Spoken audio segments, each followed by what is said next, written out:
Okay, so thank you so much to everybody. Welcome to ICCOMAH 4, our closing ceremony, inshallah, for today. So I would like to introduce myself first. My name is Siti Suryani Osman, and I am from University Science Islam Malaysia, USIM, in Malaysia. And I would like to welcome all of you for joining our program for today. So besides that, we would like to also welcome our keynote speaker, which would be actually myself and Dr. Nuriyati for today. And we would like to welcome Dr. Nuriyati Samatan from Universitas Gunadarma, Indonesia. Thank you so much, Doctor, for being with us today. Thank you. And also, I would like to take this opportunity to welcome the 8 Academy Committee. So today we have Miss Aina together with us. Aina, can you say hi? Hai, Assalamualaikum semua. Waalaikumsalam. Sejuk je dengar suara dia. Okay, that is Miss Aina. And we also have Dr. Muhammad Saifuddin with us today, and also Dr. Mariam Badrumune, who are also the academic committee for the 8 Academy, basically. That is Dr. Mariam. Assalamualaikum, Dr. Itu Dr. Saifuddin. Okay, just for all of you to get to know with some of our committee members. Assalamualaikum, Dr. Saifuddin. Assalamualaikum. Dr. Mariam, are you good? How are you? Okay, Dr. Mariam is from Universitas Negeri Surabaya and also has been our committee for a long time. Yeah, besides Dr. Nuriyati, one of the, I think, most active international liaisons that we have had in the academy. So besides that, I would like to also welcome all presenters, of course, and all participants to our event here for today. Thank you so much for spending your time with us. We appreciate that. And also, I would like to share the fact that we have been actually collaborating with 2 universities in Indonesia since last year. Which are Universitas Gunadarma, initiated by Dr. Nuriyati. Thank you, Doctor.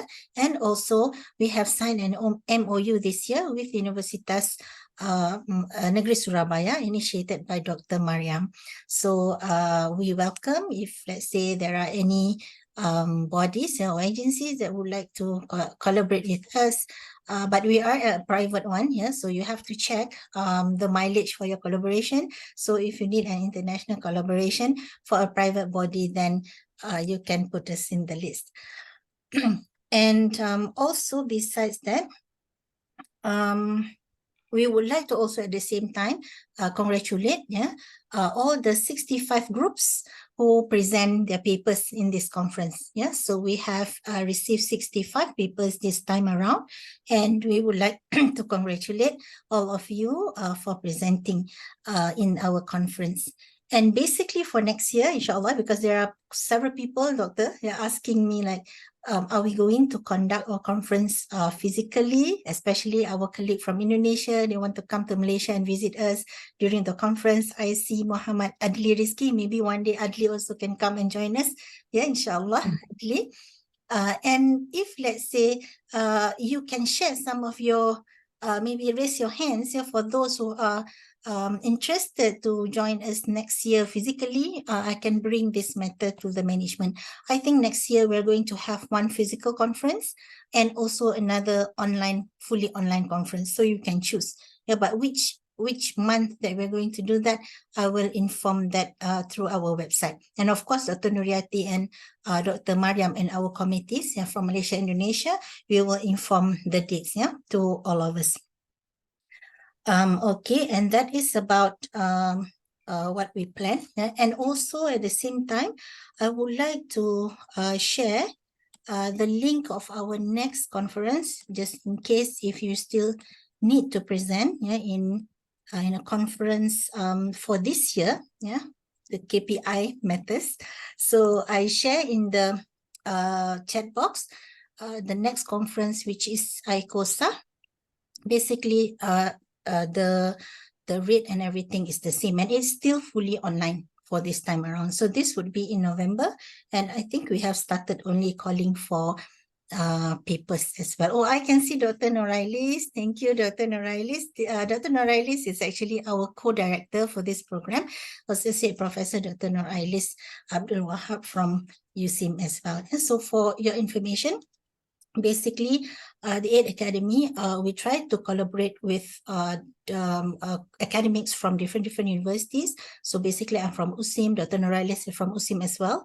Dr. Saifuddin, for example, is from UMK, Dr. Nuriati from Indonesia. Yeah, so we have like a group of editors and also academic committee, we call it, to run the program, for the academy. So basically, we are not under any institution directly, but we are it is run by academics. Okay, just don't get confused, because some people thought when myself is from USIM, Dr. Norailis, for example, is from USIM, then people thought the academy is from USIM. Yeah, it is not. Yeah, so we have been actually helping out with this since 2016. So we have started in 2016.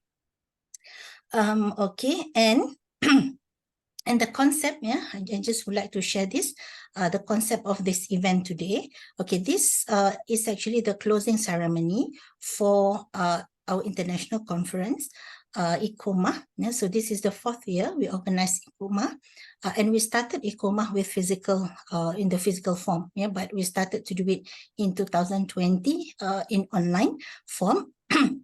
And for today, basically, it is part of ICCOMAH. So it means if there is any participants asking whether there is a specific e-certificate for this event today, so the answer is no. Yeah, because this is part of the whole event of ICCOMAH. Yeah, so if let's say you are presenting, so you will get the certificate, e-certificate as the presenter of ICCOMAH. Yeah, but if you're joining today just to learn, just to get the motivation because your friends, your lecturers win some awards, and because we're going to announce some awards as well today after the keynote speeches sessions, so that would be you are participating only for this event. Okay, so it means if you are participating merely for this event, there will be no specific e-certificate. Okay, so just want to make clear to all of that, to all of you today. Yeah, so it means join our ICCOMAH next year so that you can join this session. You also get the e-certificate as the presenter, and you will have also the possibility to win any awards that we offer in the conference. Okay, and I will also share with you in the chat box, our link. Give me some moment.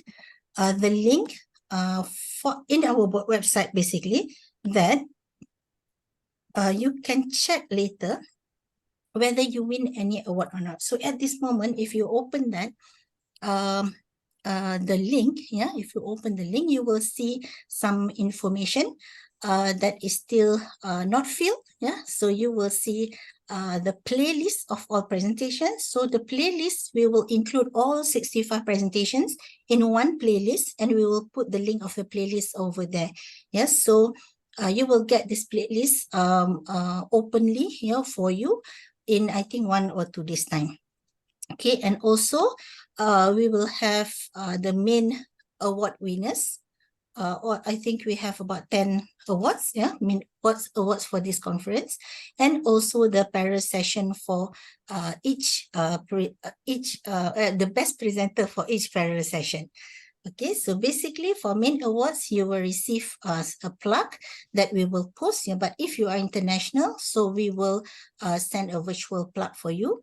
But for para session, best presentation for each para session, for that one, you will receive an e-certificate, and that will be emailed to you. Okay, so that is in terms of the technicalities, so that you know where to refer to if you win any awards today. But of course, we will announce the awards after the 2 keynote speeches session for today. Okay, and then for the ebook, we have also an announcement to make. Starting from this semester, both of conferences that are organized by the AID Academy, basically we have two conferences. Dr. Nuriati is very familiar with us. So usually it's in the middle of the year and the end of the year. So this one is the middle of the year one. And at the end of the year, it will usually be in November. And that will be ICCOMAH, the one that I shared the link with you in the chat box. So basically, we will starting this year, we will start to publish ebook. So there is no e-proceeding anymore. So for ICCOMAH, for this conference, we will publish it, inshallah, not later than December this year. So that means you will get the publication for 2023. For ICCOMAH, which will be held in November, the ebook will be published in 2024. Okay, so that is for all of us to know and to plan our publication, so that you know if you present in ICCOMAH, you will get the publication of ebook this year. But if you present for ICCOMAH, you will get the presentation, the publication for the ebook next year. So so that is for all of us to remember and mark your calendar for that. And also for the agenda of today, before I give the session to Dr. Norailis, basically there will be two keynote speech, which will be delivered by Dr. Nuriati and myself, and followed by the award announcements. So main award announcement will be done today. But for the best presentation for each session, you can refer directly from the website, where the link that I've shared just now. And also that would be it will be visible in the page about 5 p.m. today, after our event. Okay, so basically, I hope it is clear in terms of things that we have to understand. And of course, I would like to congratulate again for all of the presenters, and also thank you for the participants who join us for motivation. And maybe you can join us, of course, for ICCOMAH, the coming one. So we would like to welcome Dr. Norailis to the co-director of our event. Oops, I am actually trying to to basically say something before we start with the keynote speech. Silakan, Doktor. Okay, thank you very much, Dr. Suraini. Can I share my slides? Oh yeah, sure. Okay, share screen, yeah?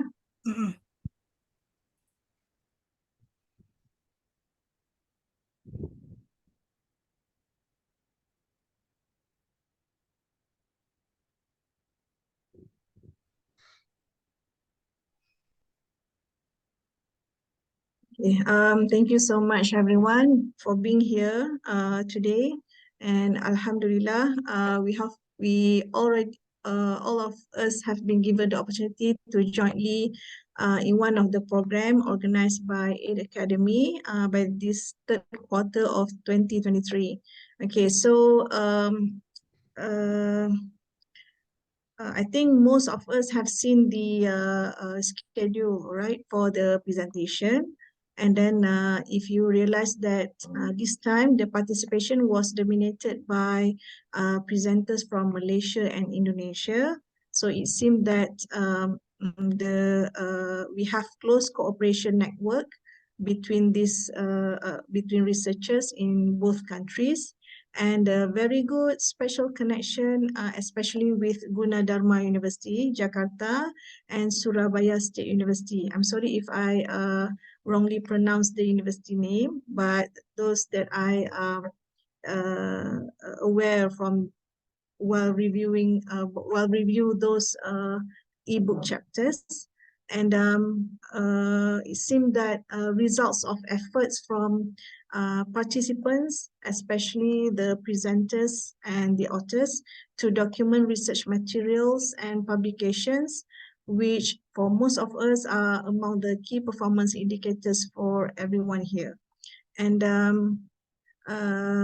as mentioned by Dr. Suraini just now, Okay, the organization of this conference, International Conference on Communication, Management and Humanities, ICCOMAH, held every year, okay, by AID Academy, which is the best platform to network and opportunity for us to interact with each other at the international level.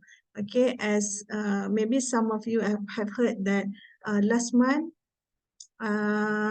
Surabaya State University was here, and we managed to collaborate for presentations and perhaps more collaboration activities afterwards.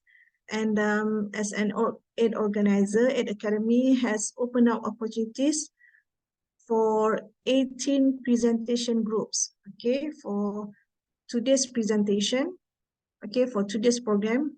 There are 65 presentations, okay, which comprise 18 presentation groups, cover the academics, postgraduate and undergraduates work, okay, and new field experts are nurtured through these active roles in writing papers, in presenting their research results that will be collected in the publication of research-based book. Okay, I think perhaps this is the first time, Dr. Suraini, to we try to gather the those papers in an ebook. Okay, previously in proceedings, but we believe that we could share more if we uplift the quality and presentation of those papers from the presenters. Okay, and perhaps new research ideas can potentially be discovered through 15 themes in this conference that include lifestyle, okay, way of life, all right, media utilization, digital advance, leadership and talent, which were highlighted in these conferences. Okay, and Aid Academy has also invited experts in the field to play a leading role, okay, in assessing and providing constructive comments, okay, for the authors to increase the added value to the papers that are valuable to contribute to the publication record for each presenters and authors. And at the same time, organizing this event also help us, okay, the committee members, okay, as well as the presenters and authors to develop soft skill in terms of communication, teamwork, and organization, which are valuable skills that can put us in a better position in our respective fields in the future.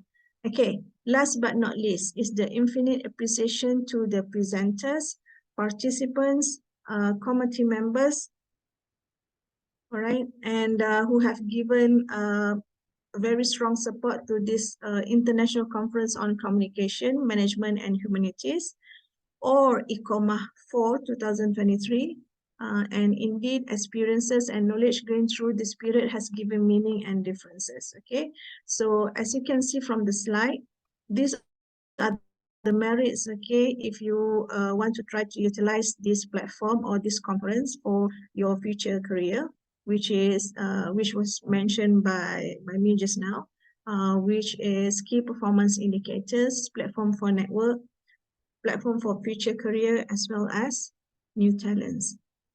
Okay, so afterwards, we will hear to these speakers, okay, on the komunikasi ritual membangun soliditas and masyarakat adat by Dr. Nuriati Samatan and Dr. Suraini Osman on where are all journalists. Okay, that's why journalism is matters.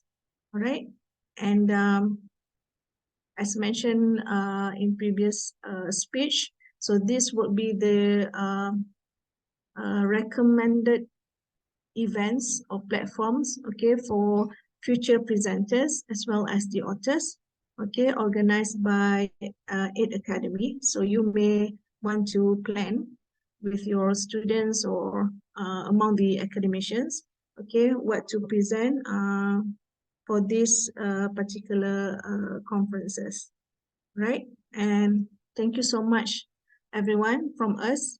and congratulations for the winners. Okay, thank you so much. Back to moderator. Thank you so much, Dr. Associate Professor Dr. Nurailis Abdul Wahab, for I think a very encouraging and very motivating speech, yeah, as the co-director of our program, yeah, for today. Thank you so much, Doctor. Doctor can stop first the screen share. Thank you. Okay. All right. Okay, so after this, we will go straight to our keynote speech with the first keynote speaker, which is Dr. Nuriati. But before that, I would like to also announce that while the program is on here, usually we will share several of our online programs also, which is ongoing. Like, for example, we have the Wakaf Buku program by the Aid Academy. So this one, unfortunately, Dr. Nurati and Dr. Mariam, maybe it is a bit difficult for our friends from Indonesia to join. Yeah, but if you want us to manage the books, then you can join. Yeah, but if you want us to post the books to Indonesia, I think that will be very expensive. Yeah, so what we have, Aina can share the link for Wakaf Buku. Yeah, so usually what we do is, starting from last year, we have started slowly this program. Yes, so we open to everybody to sedekah lah, yeah, to Wakaf Buku published by the Aid Academy. So if you are interested, the book, the usual price is 30 ringgit to 35 ringgit per book. But for Wakaf purposes, we only sell it for 10 ringgit each. So if, let's say, you have some places that you aim to give, yeah, to donate the book, you can do that. Or if you want us to manage it for you, it's also possible. Yeah, so Aina can share as well, yeah, the link for Wakaf Buku in the chat box.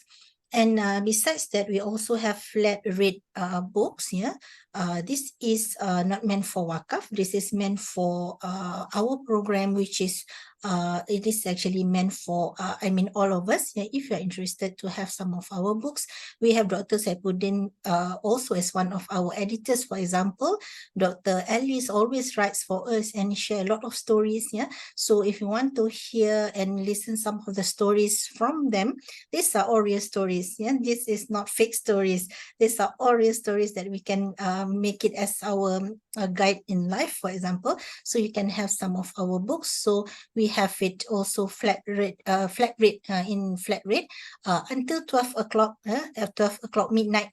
Every time we have program like today. So today we have the flat rate book rate until 12 o'clock today. So if you want to have the books, so each of the books is only sold at 20 ringgit for one book. So if you buy 3 books or more, postage is free to all parts of Malaysia, including Sabah Sarawak.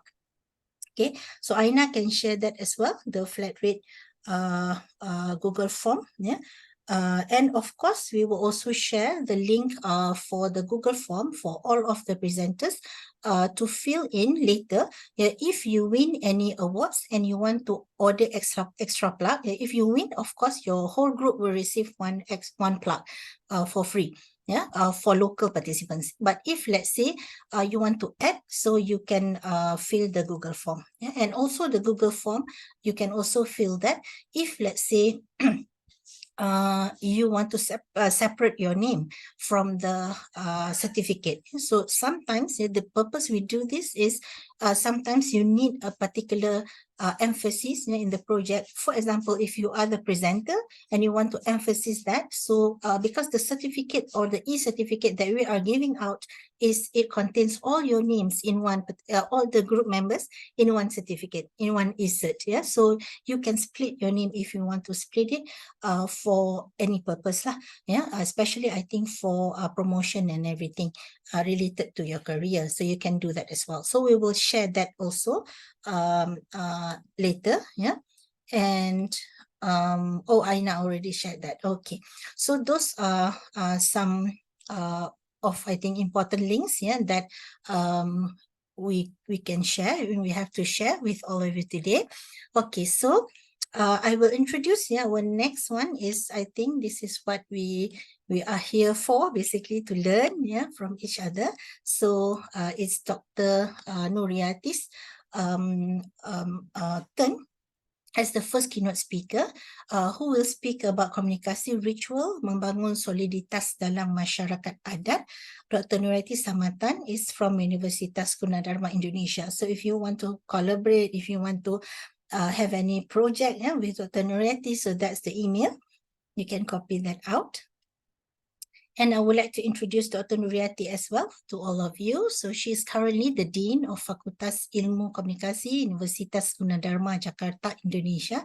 She is also very active in conducting research. She's very active. Sometimes when I message her asking some about work, she will answer that she is in here and there all over the world, all over Indonesia to do research.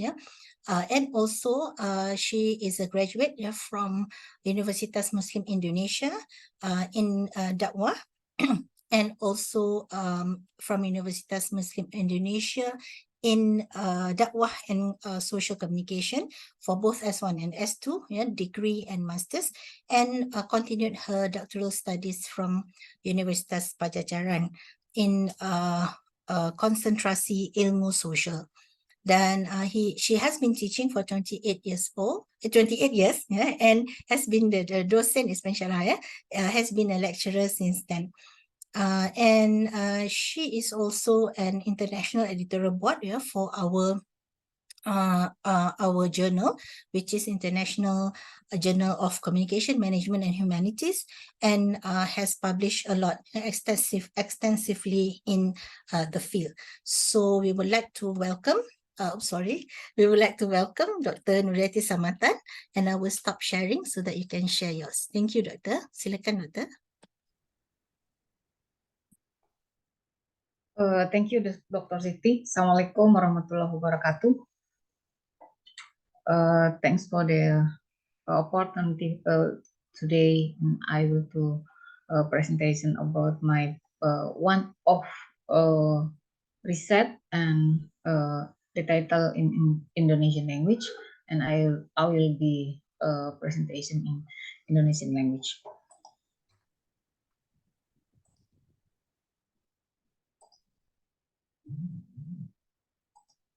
Okay, this is apakah sudah terlihat? Sudah, Dokter. Nampak.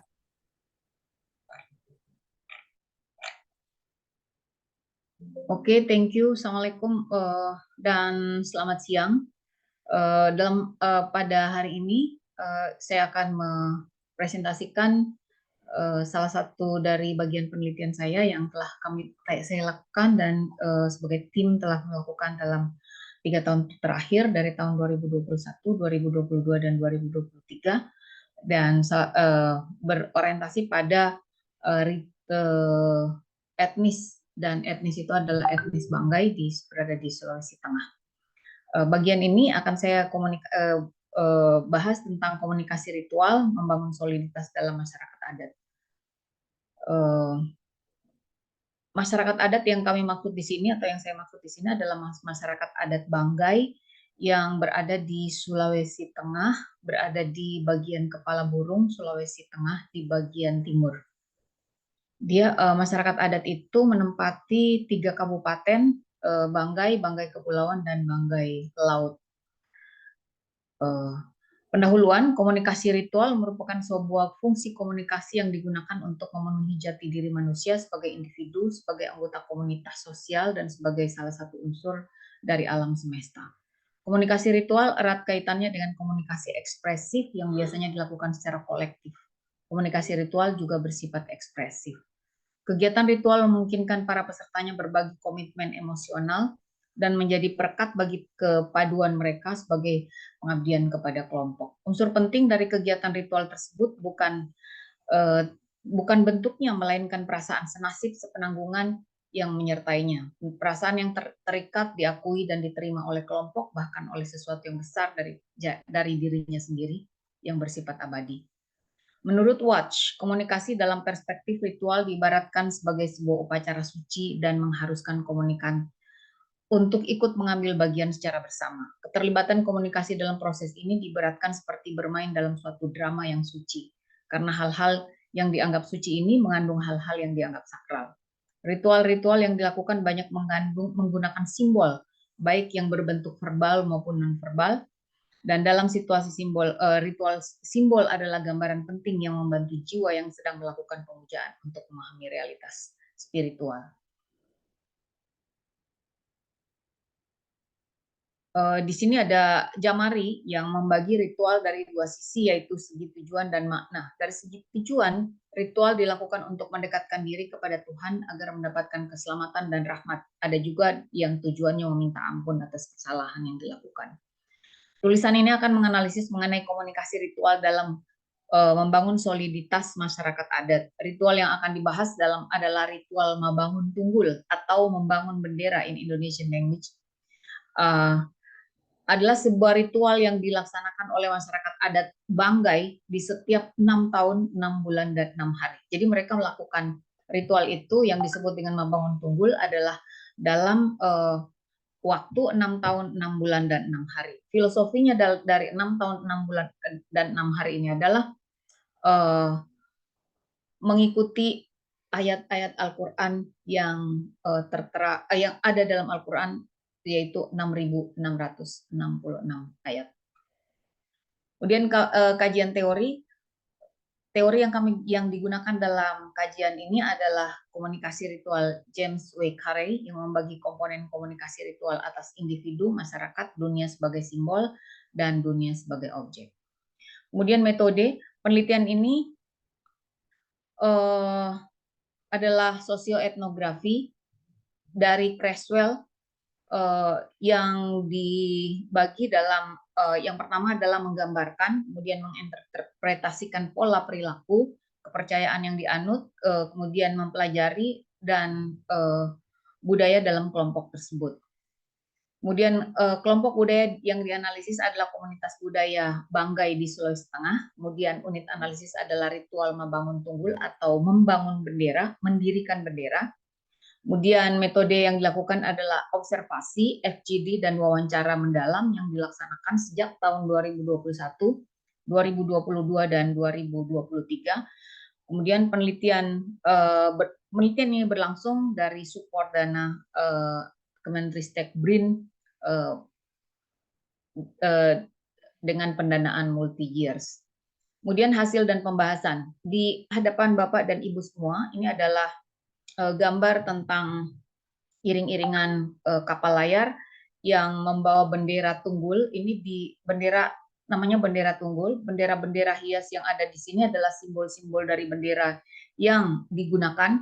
Ada bendera nasional Indonesia, ada juga bendera kerajaan, dan semuanya memang nuansanya merah putih. Jadi penggunaan simbol merah putih sebagai bendera ini sudah dilakukan sebelum Indonesia merdeka, karena kerajaan itu sendiri terbentuk pada tahun 1600 dan sebelumnya, dan mereka menggunakan bendera merah dan putih sebagai simbol. Jadi hampir seluruh komponen yang ada di sini kecuali perahu adalah berwarna merah dan putih. Kemudian selanjutnya ini adalah prosesi dari Mabangun Tunggul atau membangun bendera. Di sini ada bendera yang ini ada 17 meter dan kemudian didirikan dengan bantuan beberapa kelompok orang dan dengan bantuan bambu yang diikatkan, dan kemudian ada tali sebetulnya yang tidak terlihat di situ, dan bendera yang dibangun itu adalah 17 meter, terdiri dari warna merah putih dan ditutup dengan putih.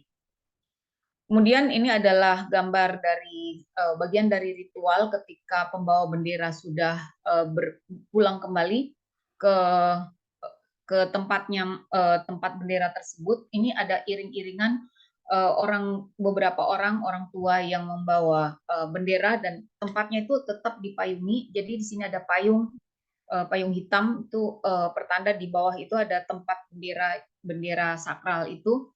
Dan kemudian di belakang ini adalah penabuh gendang yang disebut dengan batongan. Jadi batongan ini adalah musik yang mengiringi prosesi Mabangun Tunggul, dan hampir semua prosesi ritual, karena bukan hanya ini satu-satunya ritual yang ada di Banggai, semua menggunakan musik batongan. Kemudian Ini penjelasannya, Membangun Tunggul merupakan salah satu ritual besar dari berbagai ritual yang ada di Banggai. Ritual ini adalah ritual membangun bendera sebagai lambang penyatuan dari 4 basalo atau yang disebut dengan basalo sangkap yang berikrar membangun kesepakatan dari penguasa Banggai dan semua yang selama ini terlibat pertikaian. Jadi ini cerita panjang dari dari abad ke-16, ini terjadi di abad ke-16. Dan kesepakatan itu terjadi pada akhir abad ke-16 dan disusul dengan pengangkatan seorang yang bernama Adi Cokro atau Adi Sokro, ya Adi Soko yang nanti bergelar Mumbudoi Jawa sebagai raja pertama Banggai. Membangun Tunggul merupakan ritual yang menjadi momentum atas penyatuan basalo sangkap tersebut. Jadi mereka kemudian membuat sebuah momentum penyatuan 4 raja-raja kecil yang dulunya bertikai dan kemudian setelah menyatu mengangkat seorang raja dari Jawa malah, dan kemudian ada sebuah ritual yang mereka sebut nantinya dengan Membangun Tunggul yang diadakan setiap 6 tahun, 6 bulan, dan 6 hari. Ritual Membangun Tunggul dilaksanakan setiap 6 bulan, 6 tahun, dan 6 hari. Jadi penentuan rentang waktu ini diambil dari jumlah ayat dalam Al-Quran, 6.666 ayat. Untuk diketahui bahwa Kerajaan Banggai adalah sebuah kerajaan yang berdiri di akhir abad ke-16 dan kemudian kerajaan ini merupakan tercatat dalam sejarah sebagai sebuah Kesultanan pertama di Sulawesi Tengah saat ini. Kemudian pelaksanaan dimulai dengan persiapan di mana masing-masing akan mengerjakan sesuai dengan pembagian tugas sejak awal ritual ini dilaksanakan. Setiap basalo, bosanyo, miantum, jadi ini istilah-istilah ya, yang harapannya insya Allah di setiap kita akan berkeinginan untuk datang dan saya akan menginvite jika ada kegiatan ini, dan kita harus menunggu 6 tahun lagi karena kegiatan ini 5 tahun lagi karena kegiatan ini baru saja dilaksanakan tahun lalu. Kemudian persiapan dilakukan 6 bulan sebelum ritual berlangsung. Persiapan dimulai dengan 1 pertemuan petinggi adat Banggai dan itu banyak. Kemudian penetapan tanggal dan bulan sesuai dengan yang telah ditetapkan adat. Kemudian laporan kepada pemerintah setempat. Undangan kepada ketua adat di 3 wilayah, Banggai, Banggai Kepulauan, dan Banggai Laut, persiapan pelaksanaan ritual Membangun Tunggul. Kegiatan dilanjutkan di lapangan dengan masing-masing basalo mengkoordinir bawahannya masing-masing, melakukan persiapan utama dalam pelaksanaan ritual Membangun Tunggul. Beberapa instrumen yang harus dipersiapkan adalah bendera tunggul dan petugas membawa bendera tunggul, jadi tidak semua orang bisa membawa bendera tunggul. Bendera tunggul itu hanya bisa dibawa oleh orang-orang atau perempuan tertentu dengan spesifikasi tertentu, usia tertentu, dan itu ditunjuk ada beberapa orang, dan itu ini secara turun-temurun, tidak boleh misalnya saya bukan keluarga saya bukan pemegang bendera, kemudian saya masuk menjadi pemegang bendera, itu tidak dibolehkan oleh adat. Kemudian bambu yang akan digunakan untuk menaikkan bendera tunggul. Kemudian rumah kusali mule-mule, namanya kusali mule-mule. Rumah kusali that's mean rumah keramat yang disebut dengan rumah kusali atau rumah keramat mule-mule yang berada di Banggai Lalongo. Banggai Lalongo ini adalah tempat rumah kusali ini khusus dibuat dalam ritual Membangun Tunggul. Dalam prosesi persiapan ritual Membangun Tunggul, setiap kelompok dan orang telah mengetahui apa yang harus dilakukan. Saat membuat kusali atau rumah keramat yang dibuat khusus untuk upacara Membangun Tunggul, semua yang terlibat telah mengetahui siapa mengerjakan apa. Jika leluhur mereka menyiapkan atap rumbia, maka mereka yang akan menjadi keturunannya hingga saat ini berkewajiban mempersiapkan atap rumbia. Termasuk mereka yang mengerjakan seluruh komponen pada rumah itu, seluruhnya sesuai dengan tugas yang telah diturunkan secara turun-temurun oleh leluhur masing-masing. Penyiapan bambu yang digunakan untuk upacara tersebut menjadi tugas salah seorang basalo. Basalo that mean kalau di Indonesia seperti berada dalam posisi MPR dan diambil dengan ritual tertentu. Ritual ini sangat panjang, jadi mulai dari pemilihan bambu dilakukan oleh orang tertentu tadi, salah seorang basalo. Kemudian beliau memasuki hutan, memilih bambu namanya bambu pontung, yang tingginya sudah lebih dari 17 meter. Kemudian dia akan menanyakan kepada bambu, dari sekian banyak bambu dia akan bertanya, jadi ada komunikasi. Jadi itu ada ritualnya, ritual mereka tuh bagaimana dia berkomunikasi dengan bambu tersebut, dan kemudian setelah salah satu bambu bersiap, kemudian bambu itu kemudian diberi tanda dengan melilitkan kain merah di pokok batangnya, dan setelah 1 pekan kemudian bambu itu kemudian ditebang. Bambu itu khusus untuk bambu, ketika ditebang, bambu itu akan dibawa oleh beberapa orang, oleh 7 orang, dan kemudian mereka akan berenang melintasi laut untuk membawa ke tempat upacara. Jadi bambu itu tidak bisa menggunakan mobil, walaupun di sana sudah ada mobil, tetapi bambu itu akan dibawa ke laut dan melintasi laut ke tempat upacara tersebut. Jadi ini saya sudah jelaskan di sini. Jadi kemudian apa yang dilakukan setelah 1 pekan selesai, ketua adat beserta perangkatnya datang kembali untuk menebang pohon bambu, kemudian membersihkan, menggotong bambu bersama-sama menuju tepi pantai, dan orang-orang tertentu yang membawa bambu tersebut berenang melintasi laut membawa bambu ke Kusali Banggai Lalongo. Jadi mereka berenang. Tapi kalau sekarang sudah ada rakit yang kemudian rakit itu ditempeli dengan mesin. Jadi berenang itu mereka cuma memegang saja ininya dan itu dibawa berenang. Dan seperti diketahui bahwa setiap ritual upacara, rangkaian upacara itu disertai dengan musik batongan tadi.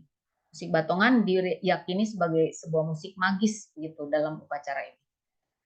Kemudian iringan batongan ini mengiringi hampir semua kegiatan dalam ritual. Musik batongan yang dimainkan saat ritual Mabangun Tunggul dipercaya oleh masyarakat adat memiliki kekuatan magis dan dapat membuat orang yang mendengarkan masuk dalam dimensi yang berbeda atau trance. Leluhur yang masuk dalam trance, ini ada satu yang hilang kayaknya.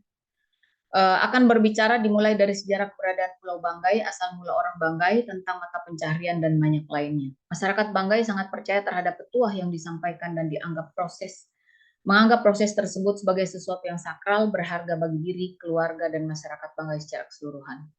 Jadi ada sebuah prosesi di malam hari, 3 malam sebelum menjelang ritual Mabangun Tunggul disebut dengan proses balele. Balele ini adalah sebuah ritual yang mengiringi ritual besar, dan balele ini adalah sebuah sejenis jadi dia seperti syair, ada orang yang trance dan kemudian bersair, dan orang yang bersair ini tidak tidur 3 hari 3 malam dan tidak makan, tidak istirahat, dia akan seperti bersair ya, kalau dalam ini Jawa dia nembang.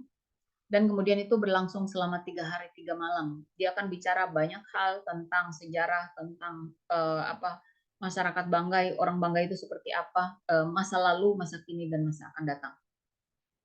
Tapi orang tersebut dalam keadaan trance, karena orang tersebut tidak berhenti untuk bersair atau seperti itu bersair selama 3 hari dan 3 malam, dan itu dia tidak tidur, tidak istirahat, dan tidak makan.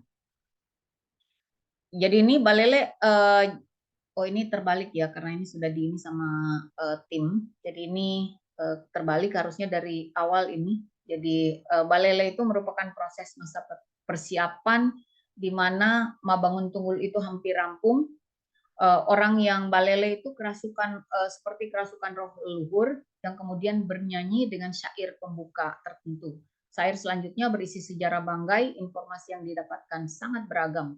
Mulai dari sejarah panjang kerajaan Banggai, petua kehidupan masyarakat, pesan-pesan untuk bekal akhirat, serta peringatan akan terjadi musibah, misalnya kemarau panjang, cuaca buruk, bencana alam, dan lain sebagainya. Orang yang melakukan balele ini adalah orang-orang tertentu yang masih memiliki garis keturunan di atas dan sistemnya adalah pewarisan dari leluhurnya, dan balele disampaikan dalam bentuk tembang atau syair dengan pembukaan tertentu. Kemudian pembahasan komunikasi ritual James W. Carey yang membagi komponen komunikasi ritual atas individu, masyarakat, dunia sebagai simbol, dan dunia sebagai objek. Dalam proses komunikasi ritual Mabangun Tunggul, komunikasi ritual Mabangun Tunggul ini melibatkan komponen masyarakat dan juga komponen individu, karena ada individu yang terkait di situ, yang masuk di situ dan berpartisipasi dalam ritual, itu tidak boleh tergantikan. Dia harus memiliki sejarah atau leluhurnya adalah orang yang terkait dengan itu, jadi dia ada keturunan orang tersebut dan tidak boleh digantikan. Mulai dari basalo, kemudian dari perangkat-perangkatnya yang lain itu tidak bisa tergantikan. Rumah kusali atau rumah keramat mule-mule itu terbuat dari bambu semuanya. Jadi kalau orang yang dulunya keluarganya atau leluhurnya adalah orang yang membuat atap, kerjanya itu membuat atap. Kalau orang leluhurnya itu membuat apa namanya itu dia mendirikan tiang pancang, itu jadi kerjanya seperti itu, jadi tidak boleh tergantikan. Jadi dalam proses pembuatan rumah saja, jadi itu melibatkan masyarakat yang tidak boleh tergantikan, maksudnya masing-masing individu memiliki ini sendiri, memiliki tugas tersendiri, dan mereka bekerja sama untuk membangun rumah saja misalnya, tetapi masing-masing itu sudah terbagi. Jadi setiap individu memiliki kegiatan yang berbeda dalam persiapan dan dalam membangun rumah misalnya, atau membawa bendera, atau menjadi orang yang bertugas untuk mengambil bambu dan semuanya. Kemudian ini saya sudah jelaskan, sebagai masyarakat seorang yang menjadi pemangku adat, karena pemangku adat di sana yang tertinggi adalah basalo sangkap, dan kemudian pemangku adat di bawahnya itu banyak, dan dia dibagi per kecamatan, per kabupaten, per kecamatan. Kabupaten di sana ada 3, jadi kemudian kecamatannya ada sekian banyak, masing-masing punya pemangku adat sendiri. Jadi orang itu akan melaksanakan tugas bersama dalam sebuah kesatuan dan tidak akan dapat melaksanakan tanpa bantuan dari orang lain, tapi mereka sendiri harus melaksanakan tugasnya masing-masing. Jadi prinsip ritual membangun tunggul adalah kolektif dan masing-masing memiliki peran secara individu yang terkait satu dengan yang lain. Jadi itu uniknya dari kegiatan ritual membangun tunggul ini. Masyarakat juga menjadikan ritual membangun tunggul dengan memberi makna terhadap dunianya dalam ritual tersebut. Makna-makna simbolik, bendera, bambu yang digunakan, proses membangun tunggul, cara berdoa. Jadi cara berdoa dalam membangun tunggul itu juga unik. Ada di bendera itu ada sebuah tali yang digantungkan dari atas, dan kemudian ada seorang yang akan berdoa, dan setelah itu ada bandulnya. Di bawah itu ada bandul, dan kemudian setiap dia melantunkan doa untuk kebaikan, bandulnya digeser atau dibuang ke kanan, dan ketika dia berdoa untuk menjauhkan bala, bandulnya dibuang ke kiri. Kemudian jadi itu doa dan ritus yang dibacakan, itu ada ritus tertentu dalam penelitian ini. Saya meminta ritus itu, tapi itu tidak boleh diberikan oleh sembarang orang, dan saya tidak punya ini ritus ya. Jadi cara berdoa dan ritus itu menjadi rahasia personal dari masing-masing keturunan. Dan kemudian dunia sebagai objek dalam ritual membangun tunggul terlihat dari pemahaman masyarakat adat dan masyarakat secara keseluruhan yang secara bersama-sama memaknai berbagai simbol yang merepresentasikan dunia yang saat ini mereka huni secara bersama. Jadi kalau kita berada dalam sebuah masyarakat adat, manusia dan hewan dan tumbuhan secara bersama sebetulnya mereka mengidentikan bahwa kita setara dengan makhluk-makhluk itu, makanya setiap yang ada di dunia ini memiliki ini yang sama ya, memiliki hak yang sama, dan kita tidak boleh melewati hak-hak mereka. Jadi benar-benar sebuah kehidupan yang sangat harmoni, baik dengan sama manusia, dengan tumbuhan, dengan binatang dan alam, dan itu cuma masih ada di desa-desa atau di masyarakat adat. Jadi selanjutnya kebersamaan yang terjadi dalam masyarakat mulai dari perencanaan, pembagian tugas, keterlibatan secara sukarela oleh masyarakat telah menjalin kohesivitas yang kuat. Momen ritual membangun tunggul menyatukan masyarakat dalam satu ruang dan waktu dengan tujuan yang sama untuk memberikan kontribusi bagi keberhasilan ritual yang dilaksanakan setiap 6 tahun, 6 bulan, dan 6 hari tersebut. Kemudian sampailah kita pada penutup, masyarakat adat adalah penyangga dari keberadaan sebuah bangsa. Jika masyarakat adat masih ada dan tetap memelihara kohesivitas dan kebersamaan mereka, maka dengan sendirinya akan tercermin dari keberadaan sebuah bangsa secara keseluruhan. Diversifikasi dan keberagaman budaya adalah sebuah keniscayaan. Hidup dalam keberagaman merupakan anugerah, dan untuk dapat menghargai hidup secara selaras dalam keberagaman tidak hanya kepada sesama manusia, tetapi juga kepada semesta. Jadi itu bagian dari bagian yang terdalam dari 3 tahun penelitian saya dalam sebuah masyarakat adat. Walaupun masyarakat adat itu adalah masyarakat di mana saya berasal, tetapi penelitian yang tentang ritus, tentang ritual dan budaya lainnya, kemudian ya benar-benar saya secara pribadi sampai pada kesimpulan itu bahwa kohesivitas dan harmoni sebetulnya itu kita bangun dari masyarakat yang punya kohesivitas yang kuat dan kemudian memiliki kepercayaan, walaupun dalam hal ini kepercayaan dalam masyarakat adat. Dan terakhir, terima kasih kepada Ristek BRIN untuk pendanaan multi-years pada penelitian ini dan kepada AID Conference tentunya, khusus kepada Dr. Siti Suryani. Terima kasih. Assalamualaikum warahmatullahi wabarakatuh. Saya izin stop share. Sama, terima kasih banyak juga. Thank you so much to Dr. Nuryati Samatan for the presentation just now. Do we have any question from the floor? If you want to type the question or if you want to ask, you can switch on your mic. Is there anything that you want to ask? We will open 1 or 2 questions only for this session.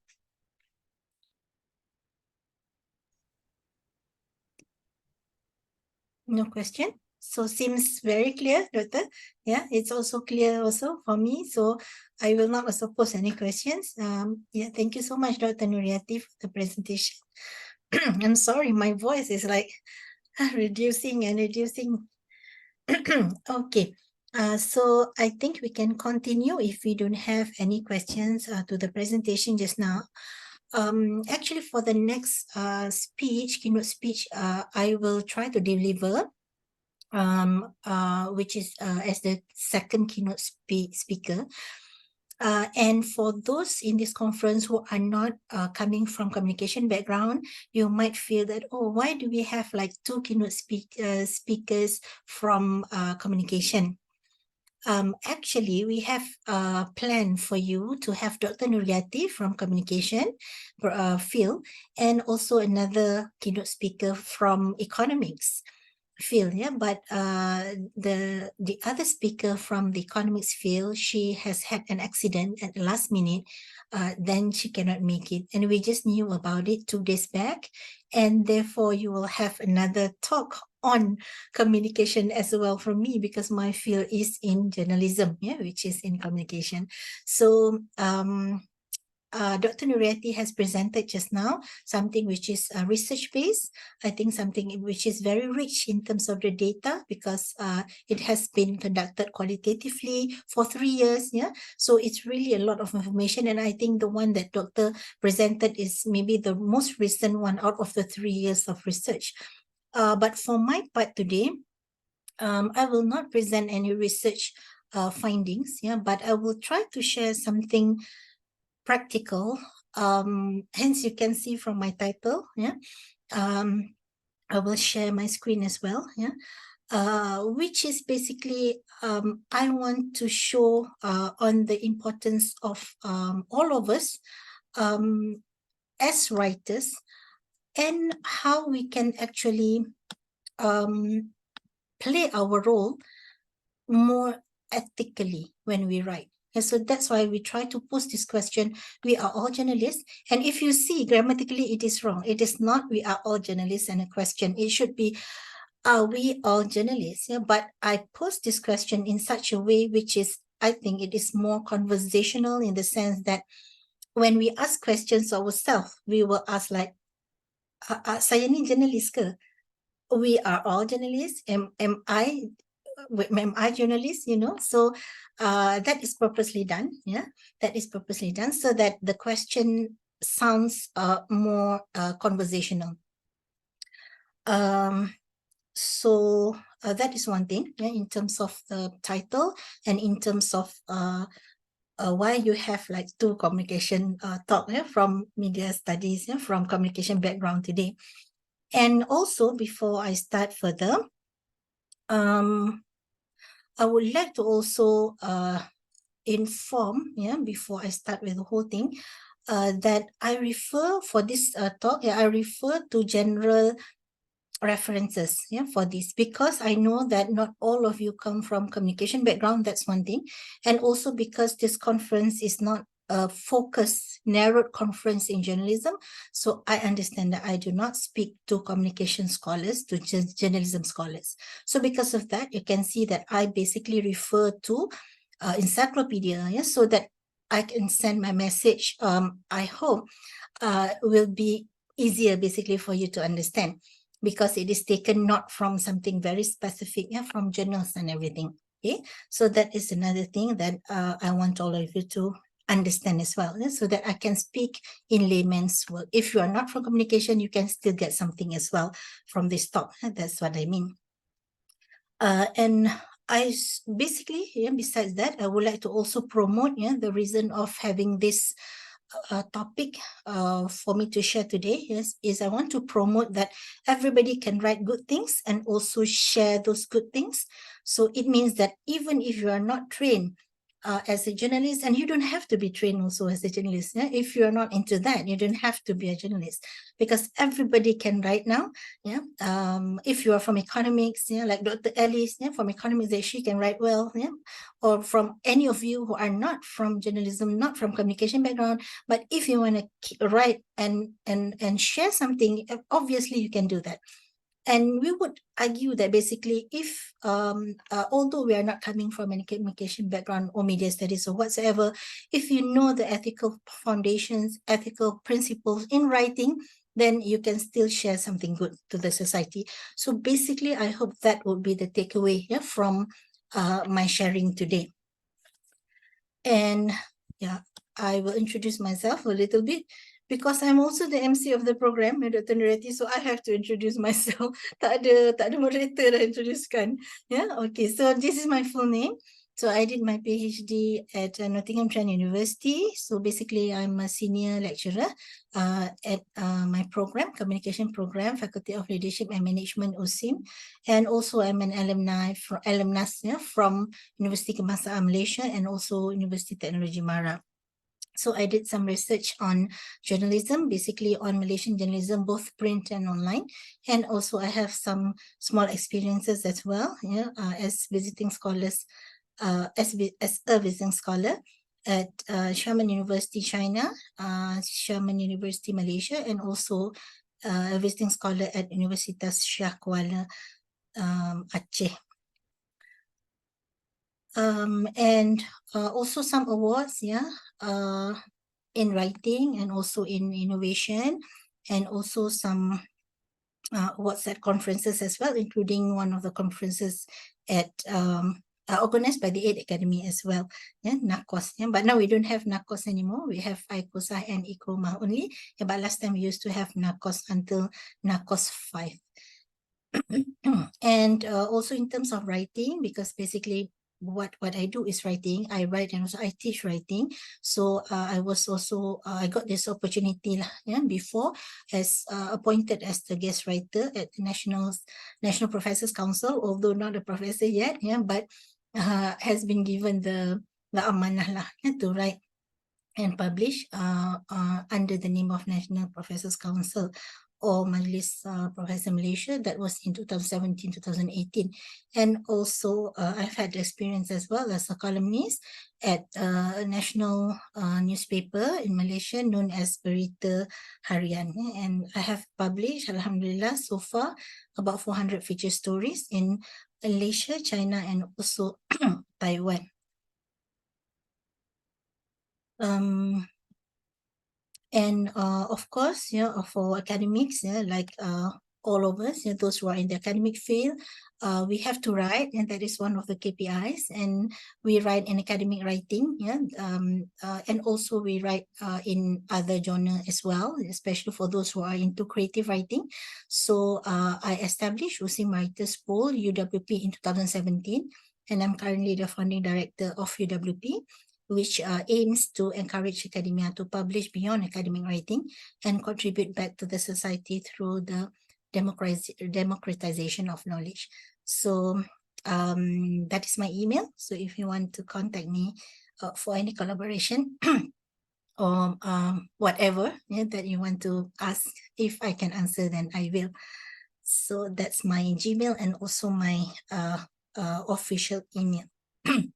Okay, so let's start with what is it that I want to share with you today. Yes, slideshow. Sorry, I'm trying to change the format. Give me some time. Okay. So what the talk is about, inshallah, today the main question that I bring forward is we are all journalists. So that is, as I said just now, the question that all of us might ask. But sometimes I realize that not all of us even realize that basically when you post something on Facebook, you post something on your social media, you don't even know that actually there is a specific field that will guide us on that, which is journalism. So journalism or kewartawanan in Malay, journalistic in journalistic in Bahasa Indonesia, that is actually the field that help us to have the kind of skill skills in both skills and ethics that will help us to write something that will benefit the people. Okay. But I'm not here today to ask all of you to become a journalist. No. Yeah. But what I want to say is it is so important for all of us who writes, of course, because we now can write and publish without Dr. Nurati checking what you post on your social media.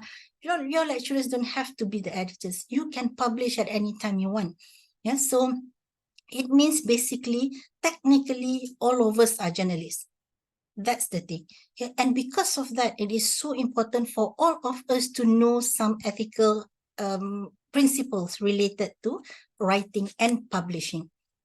Again, I am not trying to impose to you that you have to know, you have to become a journalist. You have to be good as a journalist to publish, on your social media. You don't have to be that. But what I mean is there must be some kind of awareness, some kind of skills and ethical concerns that you realize that, oh, I cannot do this. Oh, I must reduce this. I must increase this.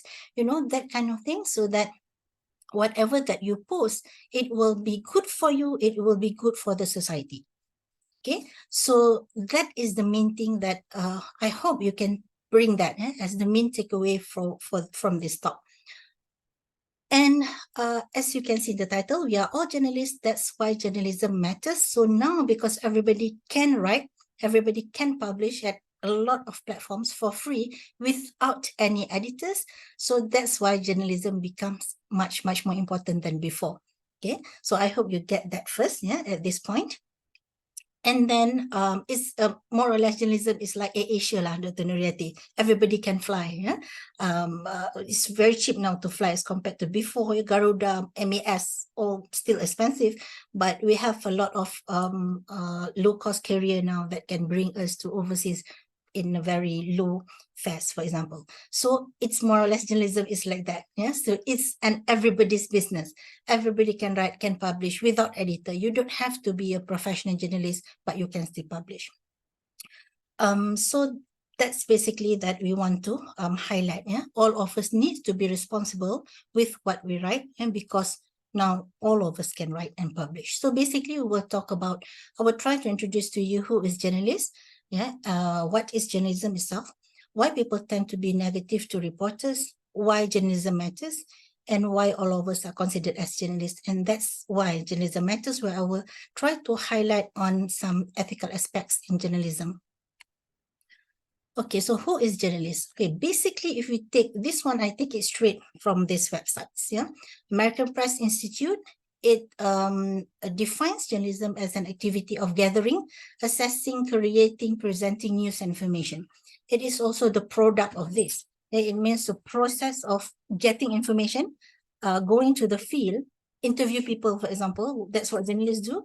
That is all journalism. And also product, newspaper, television, radio, those are all defined as American Press Institute as journalism.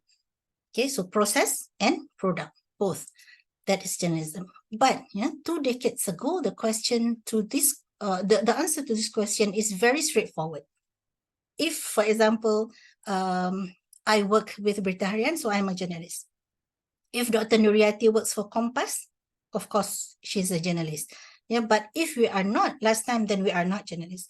But for now, and now it's really complex and it's very different from the solid definition of professional journalists. Yeah, so now basically it's very much more, as I said, complex and very difficult to define who is actually journalist, in the real sense of journalists, for example. Yeah, so today, journalists may need to be more flexible to accommodate all forms of journalism, including independently produced digital content. Yeah, because everybody can write blogs now. Yeah, blogs may be not as popular as before. Yeah, but everybody now can also publish whatever they want, almost whatever you want, whatever we want in our social media. So now the definition of journalist is very confusing as well. Yeah. So a journalist basically, professional journalist, is trained to gather, analyze, and report on news and current events. So journalists, we use various sources to investigate and report on stories, including interviews. So that's why you see journalists interviewing people. So that is the process to get information, to collect information. Yeah, and journalists can work in a variety of media, including print, television, radio, and also online platforms. Okay. So basically, to conclude on who is journalist, last time is so easy to define. Professional journalists are those who work in big media organizations, but now everybody can also become journalists when you are able to write and publish something as well. Yeah, but there are also a different point of view on that. We will go on that after this. So if, let's say, you have the opportunity, those who are not coming from communication background, this is like the example of, the newsroom, printed newsroom. You will see like cubicle places, and then you will see a laptop, and of course the reporters working exactly like this. If you see something like this is maybe more of a broadcast reporter reporting on the scene. And I want to share some of the Malaysian version of newsroom that we have. So this one is at Utusan Melayu. We went to bring our students here. This is the new office. So this is basically how the reporters are in. Yes, ini newsroom lah. Yeah, this is newsroom. So you can see the cubicle. You can see each of the cubicle. There are laptops and also, but at this moment when I snap this picture, those reporters are all outside covering events. So you can't see a lot of people there, just several people. Yeah, but that's the reality. When you visit a newsroom for, in the afternoon, morning and afternoon, not many of them are there. And then we also bring our students, of course. So these are all my students. And the left one, the man in blue, is one of the senior reporters, and he shared his experience as well in terms of news gathering and also news collection. Yeah, basically. That was me in front of the office many years back. Yeah, so I was much more slimmer, not like this now.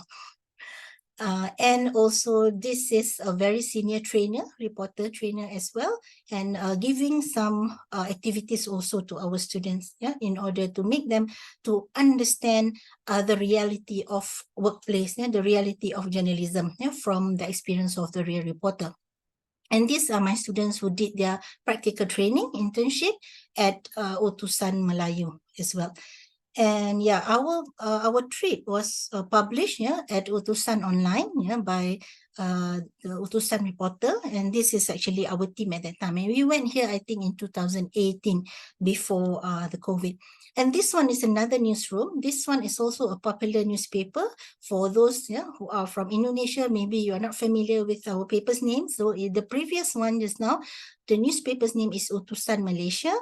And this one is Sinar Harian. And this is another newspaper, Malay newspaper. Both are Malay. So more or less, you can see the same one, the same structure of the newsroom, the layout, the cubicle, and then there are computers and also reporters over there. So that was me with our ex-student. Ini ex-student kita di Sinar Harian. The lady in brown. She is now working as a reporter, full-time reporter at Sinar Harian. So this is also one of the book fairs that is quite famous in Malaysia, organized by Karangcraft, which is the company, the publisher that publish Sinar Harian. So they have this book fairs almost every year, and usually we will try to also bring some of our students to have some experience also for that.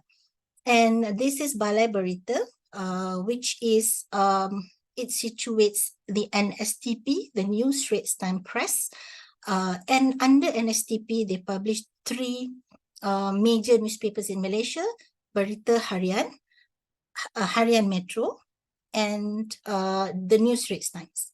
So this is the office, Balai Berita, Jalan Riong Bangsa. Okay, and this one is quite special because I just want to show also what we do with our students so that you have the idea of what journalism is basically about. So this one is mainly related to journalism education. So these are my students from Sharman University, Malaysia. So we went to Singapore and we went to Nanyang Technological University, NTU. That was, I think, in 2019 or 2020. During the pandemic, but we are able to go out at that time after getting a lot of challenges as well. And then we went to learn from NTU, and we have been also explained how they learn journalism and broadcasting over there as well. So we have had a discussion. So these are basically the staff from Nanyang Technological University and also the final year students, and we discuss some matters related to after graduation plan. And this is the team. My students are not a lot. It's only 9 of them, including myself. It's only 10 of us to go to Singapore. And we managed to have this session with the NTU staff and students. And Spectrum is the studio. So usually if you're learning broadcasting especially, we will have the studio for you to have the experience as if you are in the industry. Studio where you can actually do some recording and you can see back your recording, editing and everything. Editing is basically done in a different room. But basically Spectrum is a place where the students at Nanyang Technological University, they learn how to have the industrial experience for broadcasting especially. So we also entered one of the lectures from one of the lecturers here. It is on social media and entrepreneurship, if I'm not mistaken. And also we went, this one is a different group of students. We went to also visit Star Media Group that publishes an English paper in Malaysia, the biggest English paper that we have, which is the Star. And this is the team. This one is a lot. I think we brought 40 students for this. And also we visited a Chinese paper as well, Sinchu Daily. This one is a small students, I think about 20. And we also visited Sri Pentas in TV. It's actually TV3, one of the most popular TV channels in Malaysia. Okay, so from all the pictures, I hope you should be able to get some ideas about journalism, especially if you are not from the field. First, I want to show just now the workplace, how it looks like. And so if you are interested, for example, to be a journalist, because you don't have to have a journalism degree to become a journalist. So if, let's say, you are learning with Dr. Norailis, doing economics, you are doing finance, you're doing whatever field once you have the degree, but if you like writing, if you have the passion in writing, you can. In Malaysia, I'm not so sure how it is in Indonesia. But in Malaysia, you can apply to be a journalist, although you are not coming from the communication background. If you are taking Islamic studies, if you are taking law, you can also apply to become a journalist. So that's the reason why I share you all this, so that you can have the idea of journalist workplace, that's how they work. no specific room, yeah, only cubicle for journalists, reporters. Specific room only if you are a big boss, yeah, in the newsroom. And then who professional journalists are, basically you will work in a big, usually in quite a big company. So those examples that I've given you just now, those are all big companies that we have in Malaysia, and also on journalism education, on how we treat, yeah, and what we do in terms of our syllabus with our students. Okay, so I have also shared and published all of the experiences that I have in China, and included and Indonesia as well, and I've included that in this book, Kewartawanan dari Sudut Pandang Teori, dari Sudut Pandang Saya, Teori dan Praktis. It's a Malay book, and we have basically published like 30 feature stories in here related to journalism. So whatever that I write, I share views related to journalism, we publish it back in this book. And also the second part of the book is more of the practical things that we do, especially in class, yeah, and experiences in China, Indonesia, and also Malaysia.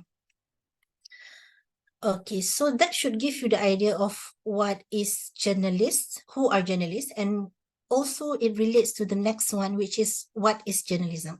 So I think if you can get all the ideas already by now of who is journalist, and also the dilemma that we have, you can get some idea already of what is journalism. So journalism is basically all this process: collection, preparation, distribution of news, related commentary, features, material, and including print and electronic media as well, yeah, such as newspapers, magazines, books, blogs, webcasts, podcasts, social networking, blah, blah, blah. Lastly, television and radio. So whatever work that relates with collection and also distribution, yeah, preparation of information, and we share it in those channels, yeah, so that is generally journalism. Okay, and usually, yeah, if we see it from the history's point of view, the word journalism originally applied to the reportage of current events in printed form. Yeah, but nowadays, yeah, we use it as well, yeah, in radio, television, and also the digital and online platforms. So it means if you work in an online media, and you are a reporter there, you are basically involved in the journalism process, and you are a journalist. If you work in a radio or television organization and you are a journalist, that means you are already involved in the journalism field. Okay, so what are journalism products? Okay, there are actually two different views related to journalism products. The first one is the left, on your left, there are newspaper, online newspaper, television, podcast, blogs. So those are examples, some examples of journalism product. But there is another view saying that that is not journalism product. Yes, some views would say the right one is journalism products, which are elements, yeah, or things that make up journalism. So news, feature stories, television programs, interviews on podcasts, and also news and feature stories in blogs. Those are argued to be journalism products.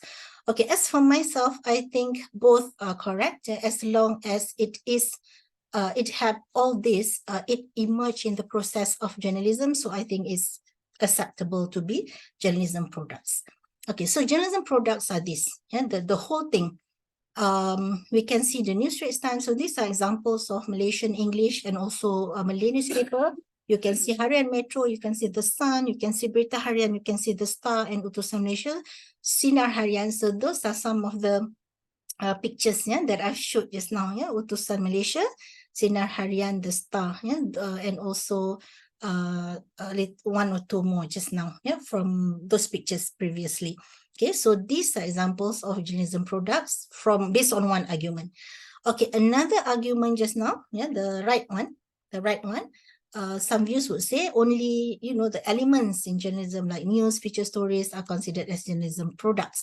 So if we're talking about that point of view, so these are examples of feature stories that basically I wrote this and published in Berita Harian. So these are just some examples of my writing, which is specifically a rencana, rencana in Malay or feature story in English.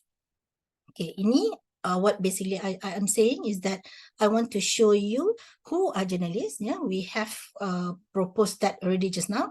And what is journalism and what are things related to journalism? Yeah, so these are some of things related to journalism. This one also can be the things related to journalism. Whatever your view is, yeah, but products can be newspapers can be the products of journalism. Elements, yeah, like this, the feature stories can, of course, be also the elements or products of journalism as well. Okay, so when we're talking about journalism products, so I have two books that I have written related to journalism products, specifically on feature stories, feature writing. So this is one. Another one is published by USIM Press, which is my experience when I was in the UK. So when I was in the UK, I wrote stories because I was the columnist at Berita Harian. So I wrote for stories back home in Malaysia. So we published 30 of the stories from my column, and we published it here in Silang Budaya, Malaysia, UK. So this was published in 2018. And I have also several other books in journalism. I just want to give you the idea on what are the things that, if you're not familiar with journalism, what are things that you can familiarize yourself with. So I've written Principles of Journalism. This one is specifically on Panduan, guide on how to write feature stories or articles for magazine. This one is published by Dewan Bahasa dan Pustaka, basically on production of news in the Malaysian context. And another one is on the future of journalism.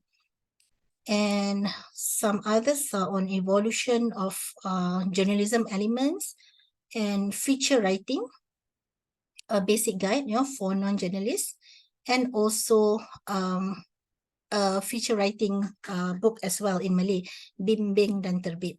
So basically, if you see all the books, so those basically should cover whatever that I've mentioned just now, including the elements that make up journalism.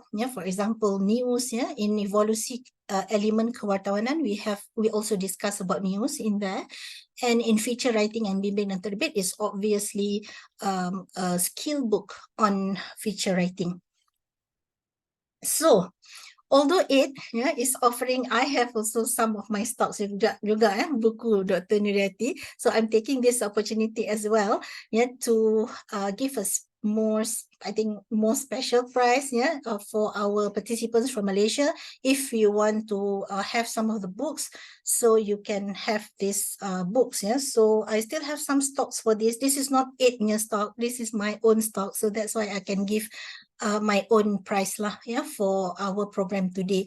So if you want to know about journalism, or you want to give gift, hadiah, so you can have these 7 books on journalism for only RM100, and postage is free for Semenanjung, Malaysia. And also I will give you a present of this book, Lorong Sunyi Media Bebas, written from my friend late arwah Lutfi Osman, the chief editor of the newspaper Harakah. So he gave me actually some of these books for free, so I'm giving out as well. So hopefully pahala tu mengalir kepada arwah juga.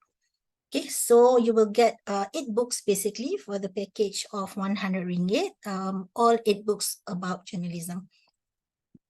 So you can PM me, that's my number, for Malaysian only, because I cannot post to Indonesia, very expensive. Okay, so let's go to what else that we want to talk about, to continue. So why journalism matters. This is part of the title that I bring today. Why journalism is important now? Because as I said, all of us writes, especially through our social media. It's free, it's fast. Nobody needs to edit, nobody needs to say, no, you cannot write like this. Nobody will say whatever to you, nothing. And we can publish. So from this point of view, there is a term in journalism that we can describe this phenomenon, which is citizen journalism. So what is citizen journalism? It is journalism that is conducted by people who are not professional journalists, but who disseminate information using websites, blogs, and also social media. So when we see this definition, then all of you will say, that's me. Yeah, and that's the reason why I bring this matter up, so that I can give some highlights, some important points related to ethics that I hope people without any journalism background, without any communication background, you can write and benefit people as well. Okay, so when we're talking about strength of citizen journalism, it's really good. It's good in the sense that at least, according to Britannica Encyclopedia, if let's say we are in disaster zones, tempat yang berperang, so we can get instant text and visual reporting from the scene. Kalau berperang dekat tempat saya ni sekarang, contoh na'udzubillah, maksudnya all the people here can send and share a lot of pictures, a lot of writing, very fast. Footage, whatever that they see, then they can record and they can put it on the social media. Everybody, all people from any parts of the world will know. So that means we don't have to wait for reporters to come and cover. So that's the beauty of citizen journalism. The next one is people in countries affected by political upheaval, and often in countries where print and broadcast media are controlled by the government, they have used a variety of technological tools to share information about hotspots. So if our media in Malaysia also is considered as not so free. So we are taking Malaysia as an example.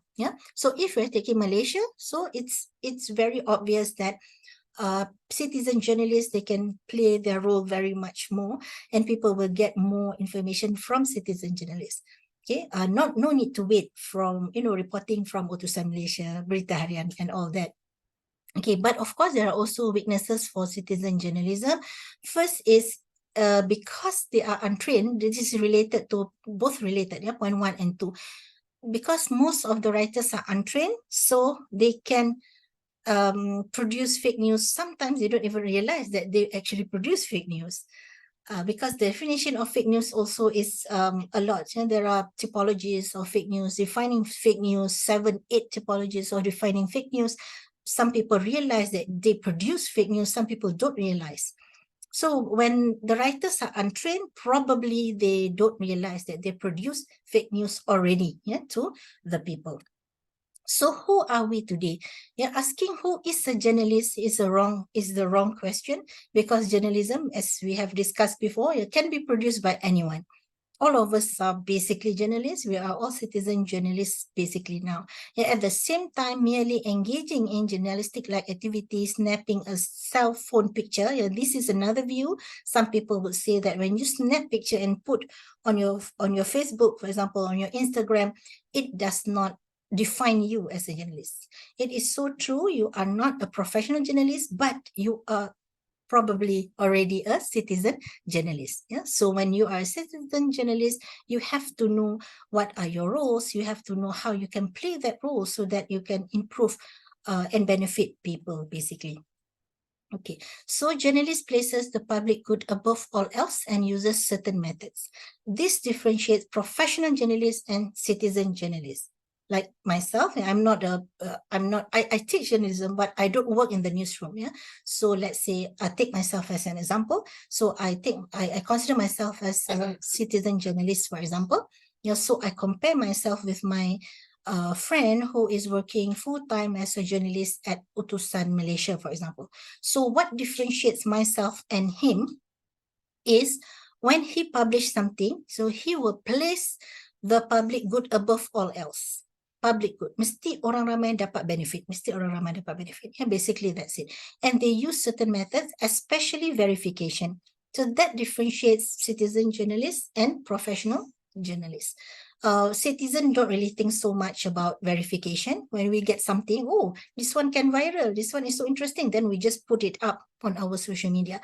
But the professional journalists don't do that. They verify first.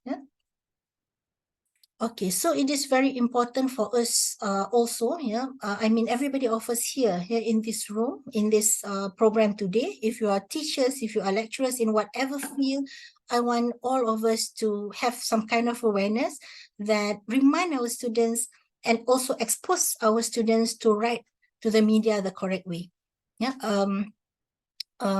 I mean media here, I'm referring more on social media, because they can write at any time, and whatever they want.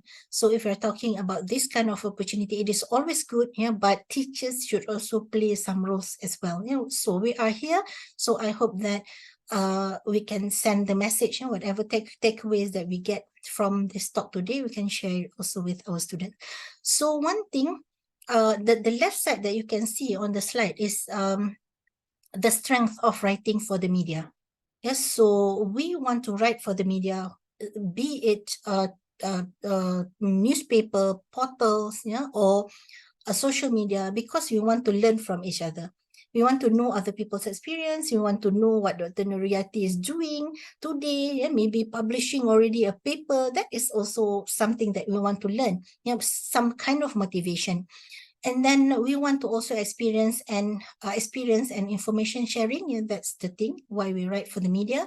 And also we want to make writing as a culture of informing others, and to give positive image to the organization as well, because you are not representing yourself when we're talking about writing to the media. I mean professional media, not social media, mainly professional media. When we are talking about you writing there and publish, so basically you are not representing yourself, but you are also representing your organization in some sense. Okay, so those are some strength, yeah. So some people even being recognized because they write for the media, as recognized by the organization, recognized by the students, yeah. So there are a lot of things that I can say as some strength of writing for the media. So what we did over here at USIM, yeah, we have also make it compulsory for our students who learn feature writing course, yeah, for them to publish not on social media, but publish on established media. Yeah, and we have more than 1,000 feature stories published by our students since 2012. And we have some publications also in China by my Xiamen University Malaysia students. So we always encourage the students to always write and share. Okay, so this is just one example. My student from Xiamen University Malaysia published in China, Lim and Jason, who shared about the Xiamen University Malaysia SMUM incorporates local architecture in the university, in the campus, yeah, the architecture of the campus. Okay, so when everybody writes, yeah, that's why journalism becomes very, very important. And this is the most important part that I want to share today, which is about ethical concerns. So I really hope that whoever we are, whatever that we write, yeah, whether we are trained or not, when we share something, we have to always abide some personal ethics, if not the personal ethics. Yeah. So of course, when we're not coming from any communication background, you will not even realize that we have journalism ethics and all that. And you don't have to know that. Yeah. But I will share that today because that's the main purpose of my talk.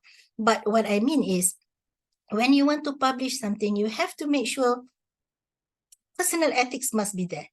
Yeah, personal ethics must be there. So if you are from whatever field and you publish and you write, so you must have some sense of abiding your personal ethics.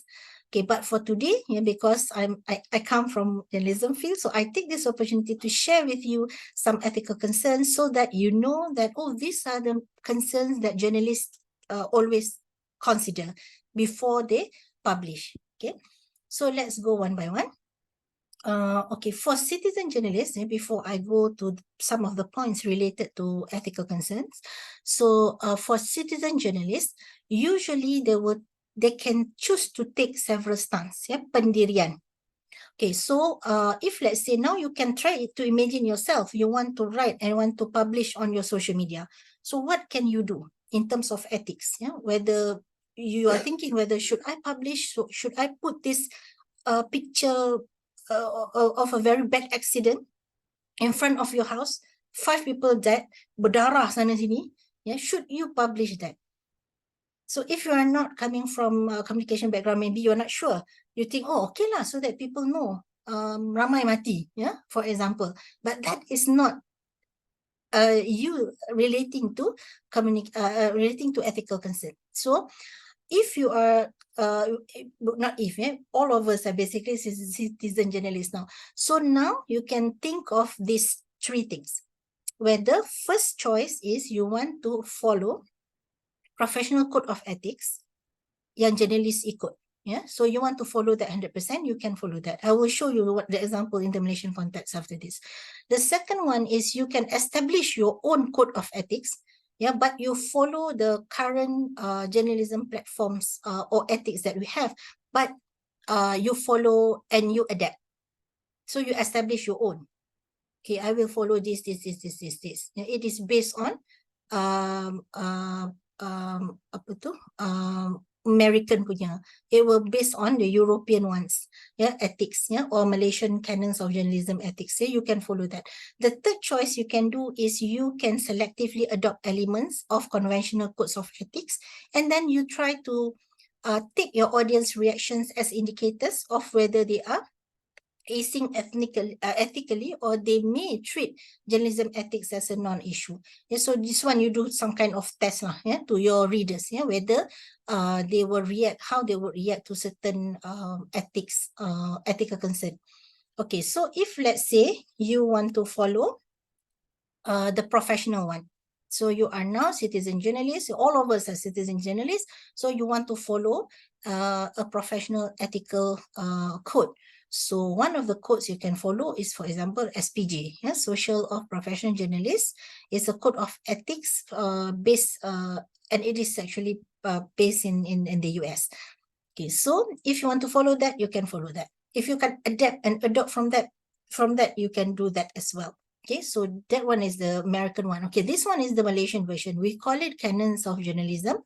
Okay, ini adalah professional ethical code of ethics for journalists in Malaysia. Okay, so the one that I've already highlighted for you, those are the important things, yeah, that is being covered in this set of ethical conduct. Some keywords adalah accuracy and truth. Yeah, that's the first thing. The second one is honesty, honesty in news collection and news dissemination. Next one is proper methods to obtain news. Yeah. Next, the fourth one is rectify and publish information that is found incorrect, and we have to rectify, betul kan? Yeah. And confidentiality, that's another keyword. And uphold standards of morality that includes no plagiarism, no calumny, no slander, no libel, no sedition, no defamation lah, of course. It covers defamation, covers both slander and libel. And don't cover or support communal or extremist stories in nature in Malaysia, no. And also understand public and national policies. Okay, so those are basically the main ethical ethics for journalists in Malaysia. We call it Canons of Journalism. In the US, they call it Society of Professional Journalists, SPJ. Okay, so if you are a citizen journalist, you can choose. You can try to understand any of those. You can take the European example also and you follow that. And that is one thing you can do. If not, you can take and adapt. So you can adapt out of 1, 2, 3, 4, 5. I think maybe 8, yeah, from Canons of Journalism, the Malaysian version. So maybe you can focus 5. First, maybe you can focus on report facts accurately. So remember, whenever you want to report something, when to write, whenever you want to write on your social media, maksudnya, because we are not talking about citizen journalists. So what you do is you have to make sure the facts are accurate. If it is not accurate, it means you have to verify. So how you want to verify? Verify is easy. The most traditional way is you ask more people about the same question. So if you heard your neighbor died, you are not sure about that, you want to put that in your social media, but you're not sure, verify. It means ask the daughter, ask the son, ask the people around that house, and reconfirm. Nanti jangan orang yang hidup kita kata mati. So that one is very dangerous. So citizen journalists, you have to be also understand that, and not only professional journalists, but citizen journalists as well. Okay, please give me one moment. I need to have some water. Suara tak bagus sekejap, ya.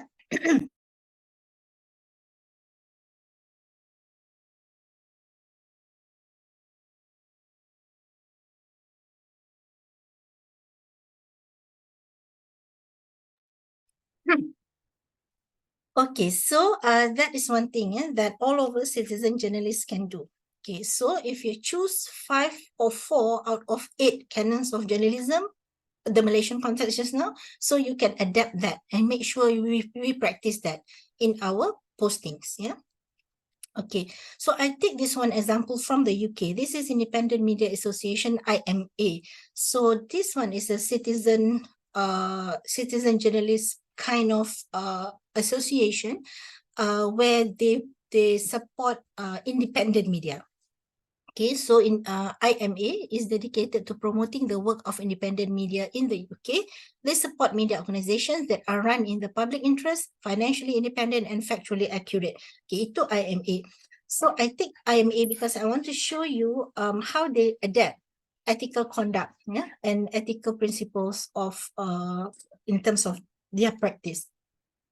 Okay, so what they do is they have a set of ethics standards that are updated every few years. Okay, so apa yang dia highlight? Okay, dia highlight several things only: consent, transparency, fact-checking, dengan reporting on vulnerable subjects. Basically, these 4 things sahaja that is being highlighted in terms of ethical conduct at IMA. Okay, the first one is consent. If you want to adapt this, you can also adapt this one. Yeah, consent ni it's very tricky.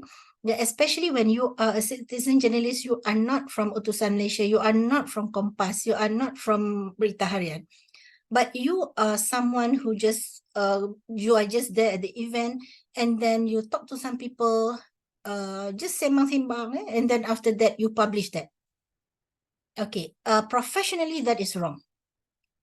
If you want to talk about journalistic practice, that is wrong, because you don't get the consent of the person that you have spoken with, and you don't get the permission from that person that basically you will use that information and you will publish that. Sebab professional reporters, they will inform you, Dr. Nurhayati, I want to talk to you about this and that. If I interview you, is it okay? Then doctor know that basically all the information, whatever she says in that interview, will be published in maybe Kompas. Okay, but the issue is if you are a citizen journalist, you don't have the media cut media that you want to show that I'm from Berita Harian, I'm from Kompas. You don't have that. And how do you do that? Okay, the best thing is for you, if let's say you want to use the information from the people that you talk with, and you want to publish that in your social media or in your website or in your blogs, you have to get the consent. You can say that I'm interested with this and I want to write about this. So if I talk to you and some of the points, I will publish it in my blogs. Is that okay? You have to clearly mark yourself as if you are a reporter. That's actually one of the best practice. So let people have the autonomy, orang yang kita interview, have the autonomy to decide whether or not they want to talk to you, given that you are there to do some kind of reporting. If they say, I don't want to talk to you, atau dia kata, I can talk to you, but I don't want you to publish that. So it means this kind of off the record lah. You cannot publish whatever information that is being shared by that person. Okay, so consent. This is one of the things that you can consider. Okay, if you are a citizen journalist, especially if you publish a lot in your blogs or in your or let's say if you have your own YouTube channels, you have like 1 million, 2 million followers, you have to understand some of this, to avoid issues related to your postings. Okay, the next one, this one is following IMA. You can take this point, you can not to take this point. But I'm just pointing this out, and you can consider whether you want to adapt this or not. Okay, the second one is transparency. Transparency is journalists are fundamentally accountable to their readers and to the public. And this one is when we're talking about professional journalists. But when you are citizen journalists, you are not. So usually in terms of transparency, if let's say there is any mistakes done by the newspaper or done by the portals, and they feel that and they know that they have done that mistake. So what these papers do is usually they will make and publish a correction for that. If it is a mean one, yeah, they will publish a correction. They said that person actually just had a bad accident. He did not actually die. Okay, so correction or ralat, yeah, in Bahasa Melayu. So that is usually something that the newspapers will do. But citizen journalists don't do that. So if you want to be very transparent, you can follow this, which is whatever big mistakes, yeah, big errors that you have done in your writing or in your posting, you have to correct it back. Not by deleting the post. Ini yang selalu social media influencer apa semua buat, which is dia delete saja. No, deleting the post is not the most ethical thing to do. Correcting it is. Correcting it is an ethical thing to do, so that people can see the mistake that have been done, the error, and they can compare, oh, okay, this is the correct one. Deleting means no. Deleting means as if it never happened. Yeah, so it is not so encouraged in that sense. Okay, the next one is fact-checking. Okay, fact-checking is, as I said, the most traditional. There are actually apps now that can help a journalist with fact-checking. But you don't have to do that, because we are not full-time journalists. We have many other things to do. So go for the most traditional, easiest way to fact-checking, which is ask additional questions, and talk to more people so that you know that whatever that you will publish is accurate or not. That's all. Yeah, it's not that difficult, but of course, you have to do a little bit more of work, where that is the whole process of verification. And then reporting on vulnerable subjects. Yeah, this one includes if, let's say, as I said, I mentioned earlier, if let's say there's a very bad accident happen, near your house, and you want to put that on your social media, and we can see that in that accident, 5 people died, for example, kepala pecah, will you publish all that, all those pictures? Don't publish that. Don't publish that. Although your pictures can be viral, the videos can be viral, but what will you get out of that? Remember the general mean, the general aim, of journalism ethics is to reduce harm. We want to reduce harm. That's why we have to write and publish ethically. Reduce harm ni maksudnya when it comes to accidents and everything, if we publish all the videos yang teruk, kepala putus, badan terputus 8, so if we publish all that, that will cause more harm, emotional harm.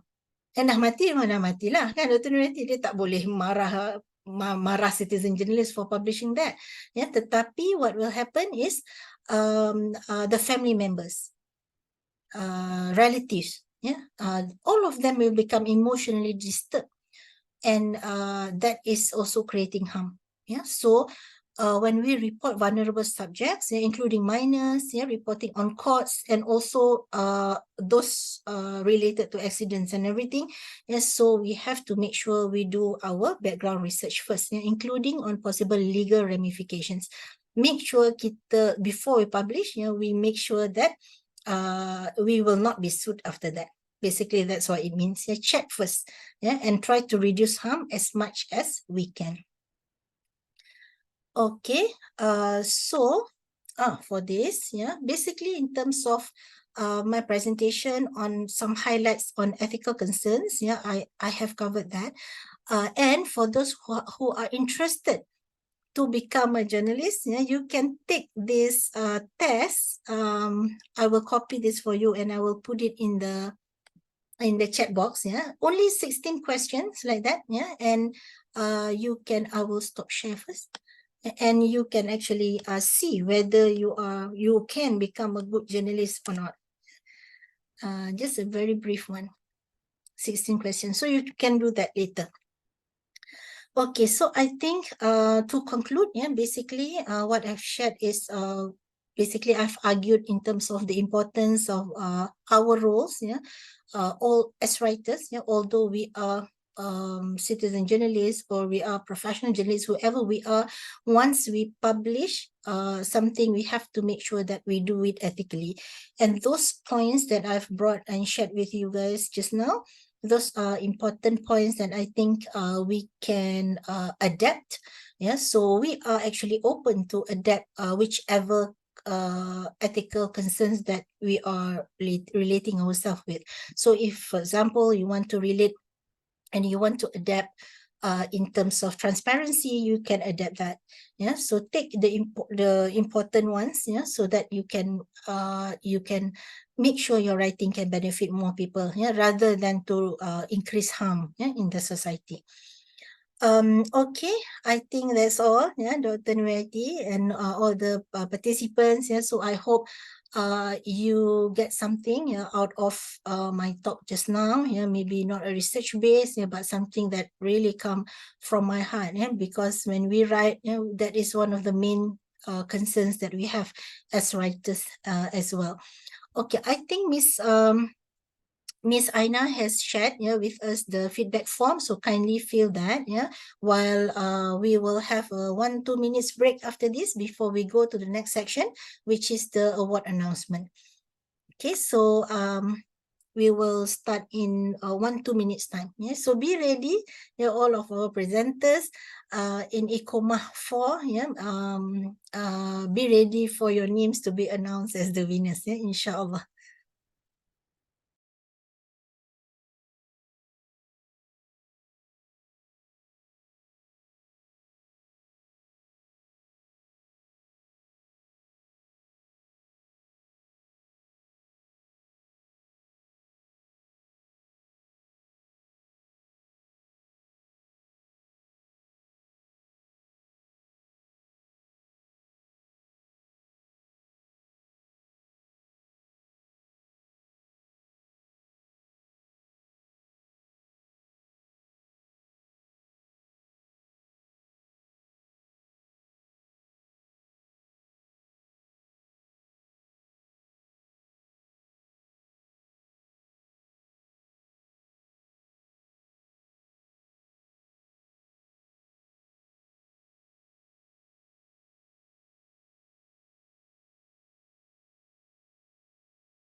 Okay, Assalamualaikum, salam sejahtera. Welcome back to our announcement session.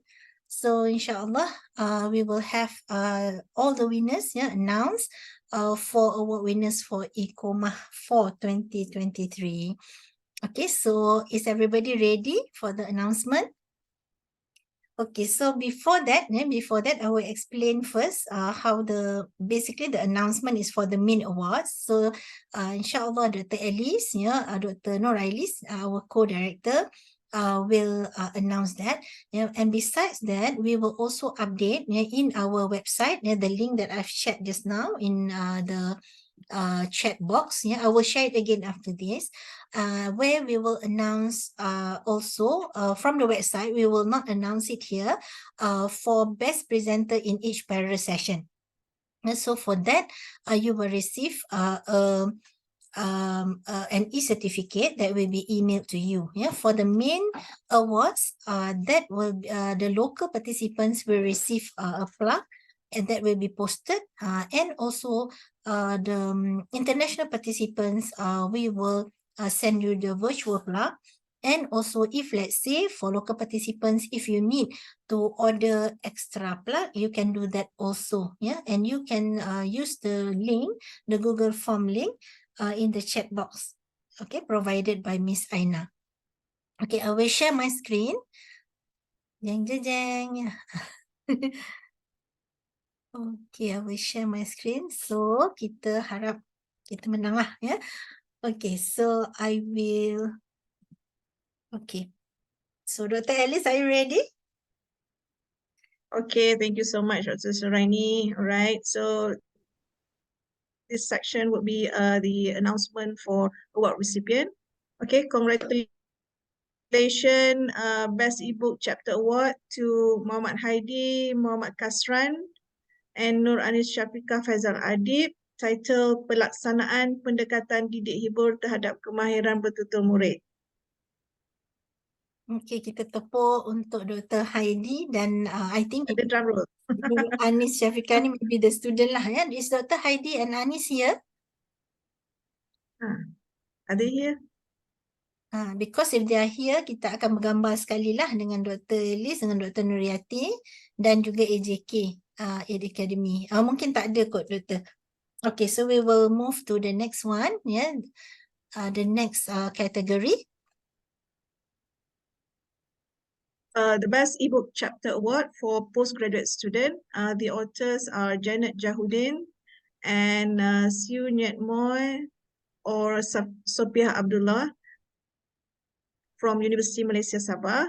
Okay, the title is Pemupukan Kemahiran Berfikir Algebra melalui modul infusi model, bar digital dan model penyelesaian masalah kuliah.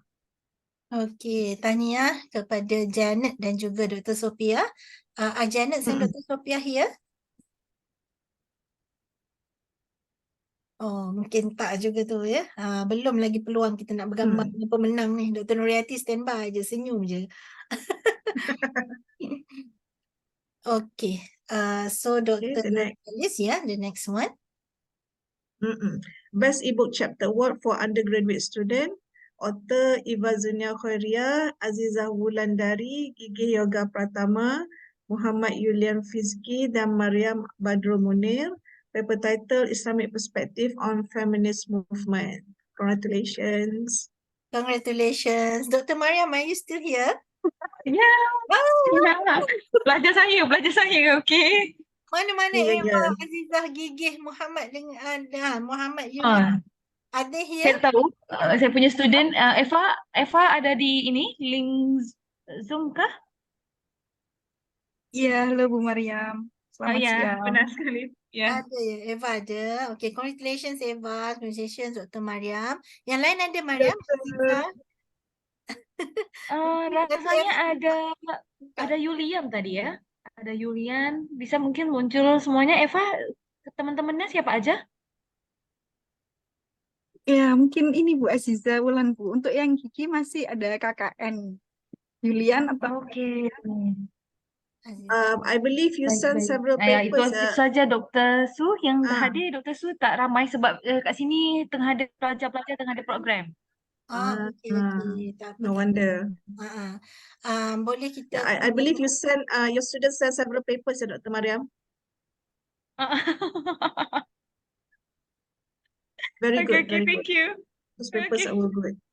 Okay, thank you. Okay, congratulations. Kita bergambar sekejap.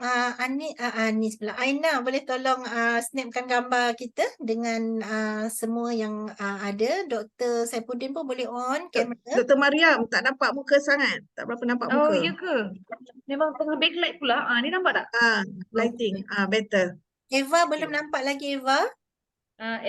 Eva, tolong bantu saya untuk buka kamera kamu ya, Eva. Tu dia Eva. Saya pun tak boleh nampak semua. Kenapa Azizah tadi dah buka dah? Saya tak nampak pula. Okey, Azizah dah buka Mariam? Di tempat saya ni nggak bisa, tidak terlihat lah doktor. Tak Oh, boleh ya. nampak. Jadi ada Saya just nampak muka doktor Su sahaja. Oh pula. Itu lagi lah. Highlight the speakers code. Highlight the Mungkin speakers. itu pin speaker kan. Saya nampak ni 6 tapi jap. Tapi tak apa, boleh dah ni. Minta tolong Aina, tolong snap Aina kira sikit. Okey. Okey, semua dah sedia? Okey. Okey. Dalam kiraan 1, 2, 3. Senyum. Satu lagi. 1, 2, 3. Okey. Done. Okey, thank you so much. Aina. Terima kasih dan tahniah juga kepada Dr. Mariam, Eva dan juga semualah satu tim yang menulis Islamic Perspective on Feminist Movement. Okay, thank you. Thank you. Okay, untuk yang the next one mungkin kita boleh minta bantuan Dr. Nuriati pula untuk mengumumkan pemenang. Silakan Doktor. Kategori Fastest E-book Chapter Submission Award. Author Ahmad Budiman Sudarsono, Fitri Sarasati, dan Helen Olivia dari University Satya Negara Indonesia. Dengan the paper title is Cultural Construction in Korea Drama The Flower in Prison.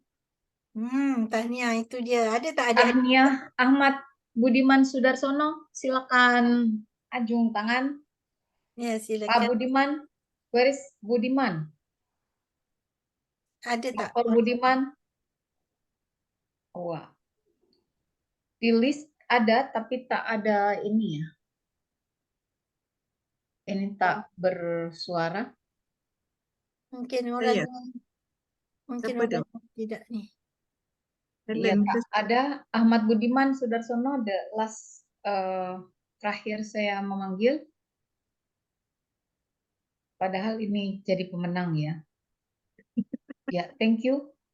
Sudah tak ada ini kayaknya. Tidak ada nampaknya. Ya. Tadi ada, ini di list di ini ada di partisipan ada tapi tak mungkin lagi sholat asar sekarang. Betul-betul time di sana kan. Ya, baik, kita ucapkan tahniah kepada Ahmad Budiman, Fitri dan Helen for the fastest ebook chapter submission award. And we go to the next one. Mungkin Dr. Nuriati can continue. Kategori Best Virtual Presentation Award, presenter Hairul Bariyah binti Mas Rakin, Kollegium Community Bandar Penawar, dengan title Analisis Kesesuaian Program Pengajian Terhadap Keperluan Industri. Tahniah, congratulations to Hairul Bariyah binti Mas Rakin. Thank you. Ada tu dia, dah senyum-senyum dengan lagu Universe kat belakang. Alhamdulillah, thank you. Tahniah Puan Khairul. Okey, kita bergambar sekejap. Aina tolong snapkan Aina ya. Okey. Okey. Okey. Dalam kiraan 1, 2, 3. Satu lagi. 1, 2, 3. Okey. Okey, tahniah. Thank you Aina. Tahniah Puan Khairul Bariyah. Nanti kita akan share nanti ya gambar-gambar dalam group 8 lah. Nanti boleh ambil di sana. Okey. Okay, the next one. Ini Dr. Nuriati dia tak boleh umum ni. Dr. Alice kena umum. Silakan Dr. Alice. Okay, most viewed virtual presentation on YouTube award by academic. Okay, presenters are Dr. Nuriati Samatan, Dr. Wahyudin, Dr. Yohanes Ari Kuncoroyakti. Okay. Paper title is Komunikasi Ritual dan Pewarisan Nilai dalam Budaya Bangai. Okey, Congratulations. tahniah Dr. Nuriyati. Tahniah, Doktor. Thank you, Dokter. Kita bergambar Dr. Wahyudin ada ke doktor dengan Dr. Yohanes? Dr. Wahyudin dia menjadi imam sholat asar di Makassar. Sekarang tadi lagi sedang chat personal ke saya. Dr. Yohanes Ari tak bisa bersama. Okey, baik-baik. Ya. Okey, dengan doktor lah ya, wakil lah dari kumpulan. Aina ready, boleh ambilkan. Puan Khairul boleh maintain ya supaya kita meraihkan juga kemenangan Dr. Nuriyati. Okey, kita senyum je lah. Aina kira. Dalam kiraan 1, 2, 3. Sekali lagi 1, 2, 3. Okey. Okey, tahniah doktor, terima kasih. Thank you, thank you. Seterusnya saya ingat pun nanti Dr. Alice kena okey. Yang ini boleh kita minta Dr. Saifuddin. Silakan doktor bantu-bantu untuk mengumumkan. Okay, for the most viewed virtual presentation on YouTube Award by postgraduate students. Okay, presenter is Nadia Syuhada binti Abdan Nasir from University Putra Malaysia. Paper titled Bacaan Suku Kata Murid Disleksia dalam Bahasa Melayu. Okay, Tania. Ada ke Nadia Syuhada? Buka kamera. Nadia ada Nadia? Atau pensyarahnya ke kalau ada?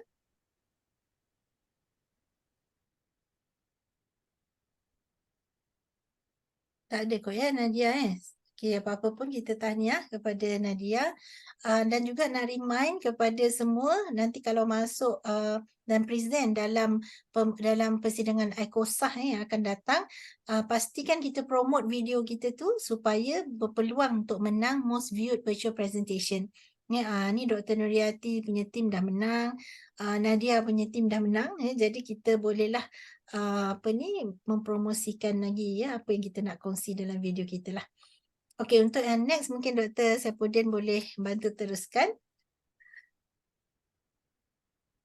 Dr. Okay, next most viewed virtual presentation on YouTube Awards by undergraduate students. Okay, presenter Muhammad Adli Rizki and Dr. Nuriyati Samatan. Tahniah Doktor. Thank you, From thank you. University Gunadarma Jakarta, Indonesia, and paper title Pengaruh Terpaan dan Kredibilitas Kanal YouTube Gadget in terhadap kebutuhan informasi subscribers. Tahniah sekali lagi Dr. Nuriyati dan juga rakan-rakannya. Okay, tahniah banyak Dr. Nuriyati. Ya, thank you. Adli, coba menyapa. Assalamualaikum. Assalamualaikum. Thank you, Adli, tahniah Dokter. Adli. Ini dia Adli. Terima kasih. Tahniah. Ya, terima kasih. Okey, kita bergambar dulu dengan Adli. Aina boleh tolong Aina. Okey. Okey, dalam kiraan 1, 2, 3. Sekali lagi 1, 2, 3. Okey. Okey, terima kasih banyak. Congratulations kepada Adli. Sekejap, ada lagi ke kita Terima punya? kasih sekali. Ada award. Yang ini saya kena umum. Atau Dr. Alice masih ada? Dr. Ada. Alice, tolong Dr. Alice. Thank you Dr. Alice.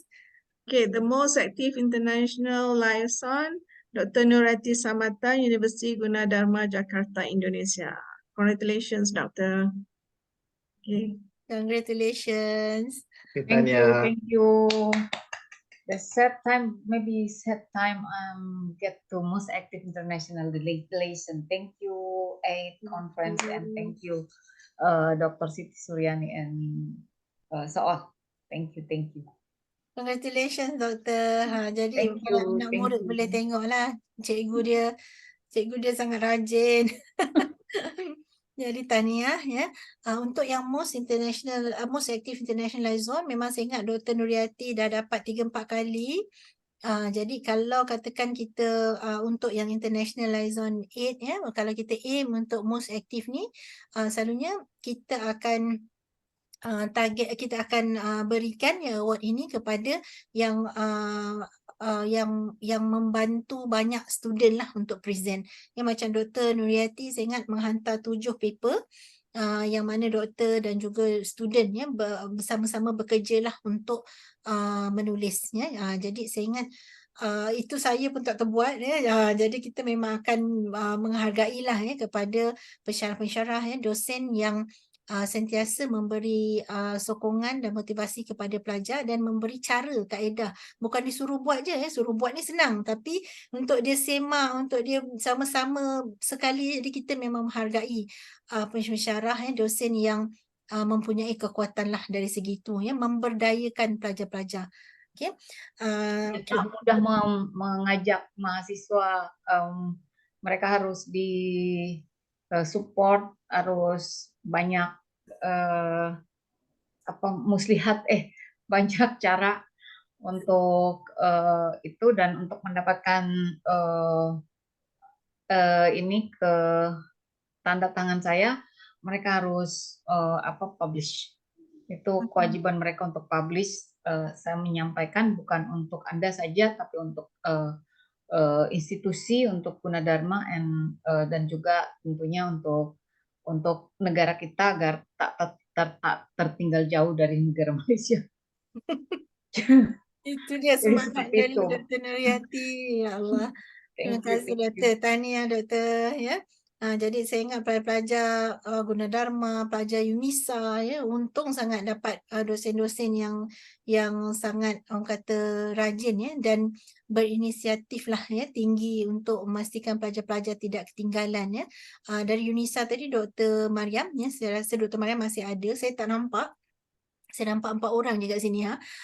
Dan kita harapkan Ada lagi doktor, saya ada lagi kat sini. Ada lah. Baik-baik. Dah sebut tersedak lah Dr. Mariam kan.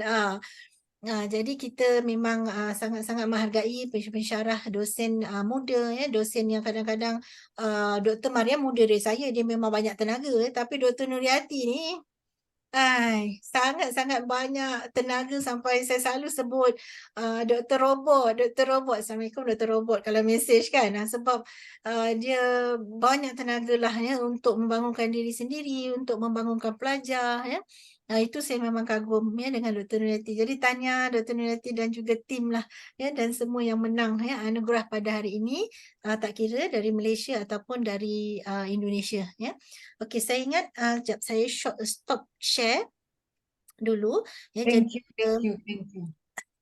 Ya doktor. Tahniah saya ucapkan kepada semua yang memenangi ya. Tadi kita ada Dr. Mariam juga ya, dan dengan para pelajar. Kita ada Puan Khairul Bariah ya, kita ada pelajar Dr. Nuriati termasuk Adeli tadi. Dan juga Eva tadi ya, Eva.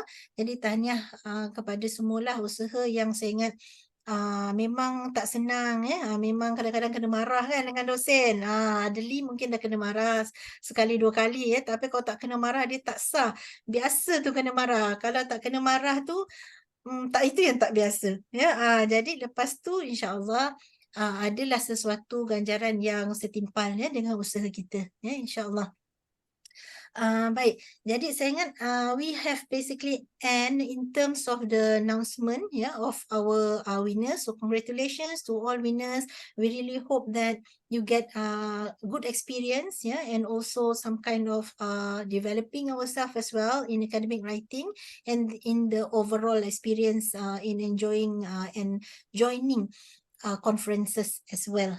So before we end, I would like to remind again, if it's possible for all our our participants for ICCOMAH to help fill the feedback form. You can find the feedback form in the box in the chat box, and also for if those who are interested to join the Wakaf Buku Project, you can also join and also the flat rate books as well but flat rate book tu hanya untuk local lah as mentioned just now. So if you want to join any of the program especially the 8th academy program in the future, I think the earliest the nearest one that we have is if conference, it is ICCOMAH, which is in November, and for innovation competition. It will be in NOCOM, which I think it is also in November as well. Yeah. So for that, I would like to thank everybody for joining our event. Thank you so much for the support. Thank you for the keynote speaker and also the winners, Dr. Nuriyati Samatan and the students. Thank you to our co-director, Associate Professor Dr. Nurailis Abdul Wahab, for helping and supporting our program, and also to the committee, 8 Academic Committee, Dr. Muhammad Saifuddin Suliman and Dr. Mariam Badrul Munir. Thank you so much. And of course, congratulations to all winners and also all presenters. Although some of us do not win any awards, but presenting itself is already a success. So thank you so much. If you want to order your plug, we will share again the link in the group, WhatsApp group, don't worry. And also if you want to split your name also, it will be in the same Google form. So thank you so much. We will share this recording as well in the website, so that should be available in 1 or 2 days time. Terima kasih semua. Assalamualaikum warahmatullahi. Semoga terus berjaya dan cemerlang insyaAllah. Thank you. Assalamualaikum. Assalamualaikum. Thank you, thank you. Thank you. Assalamualaikum. warahmatullahi wabarakatuh. Assalam. Terima kasih semua. Assalamualaikum. Waalaikumsalam. Terima kasih.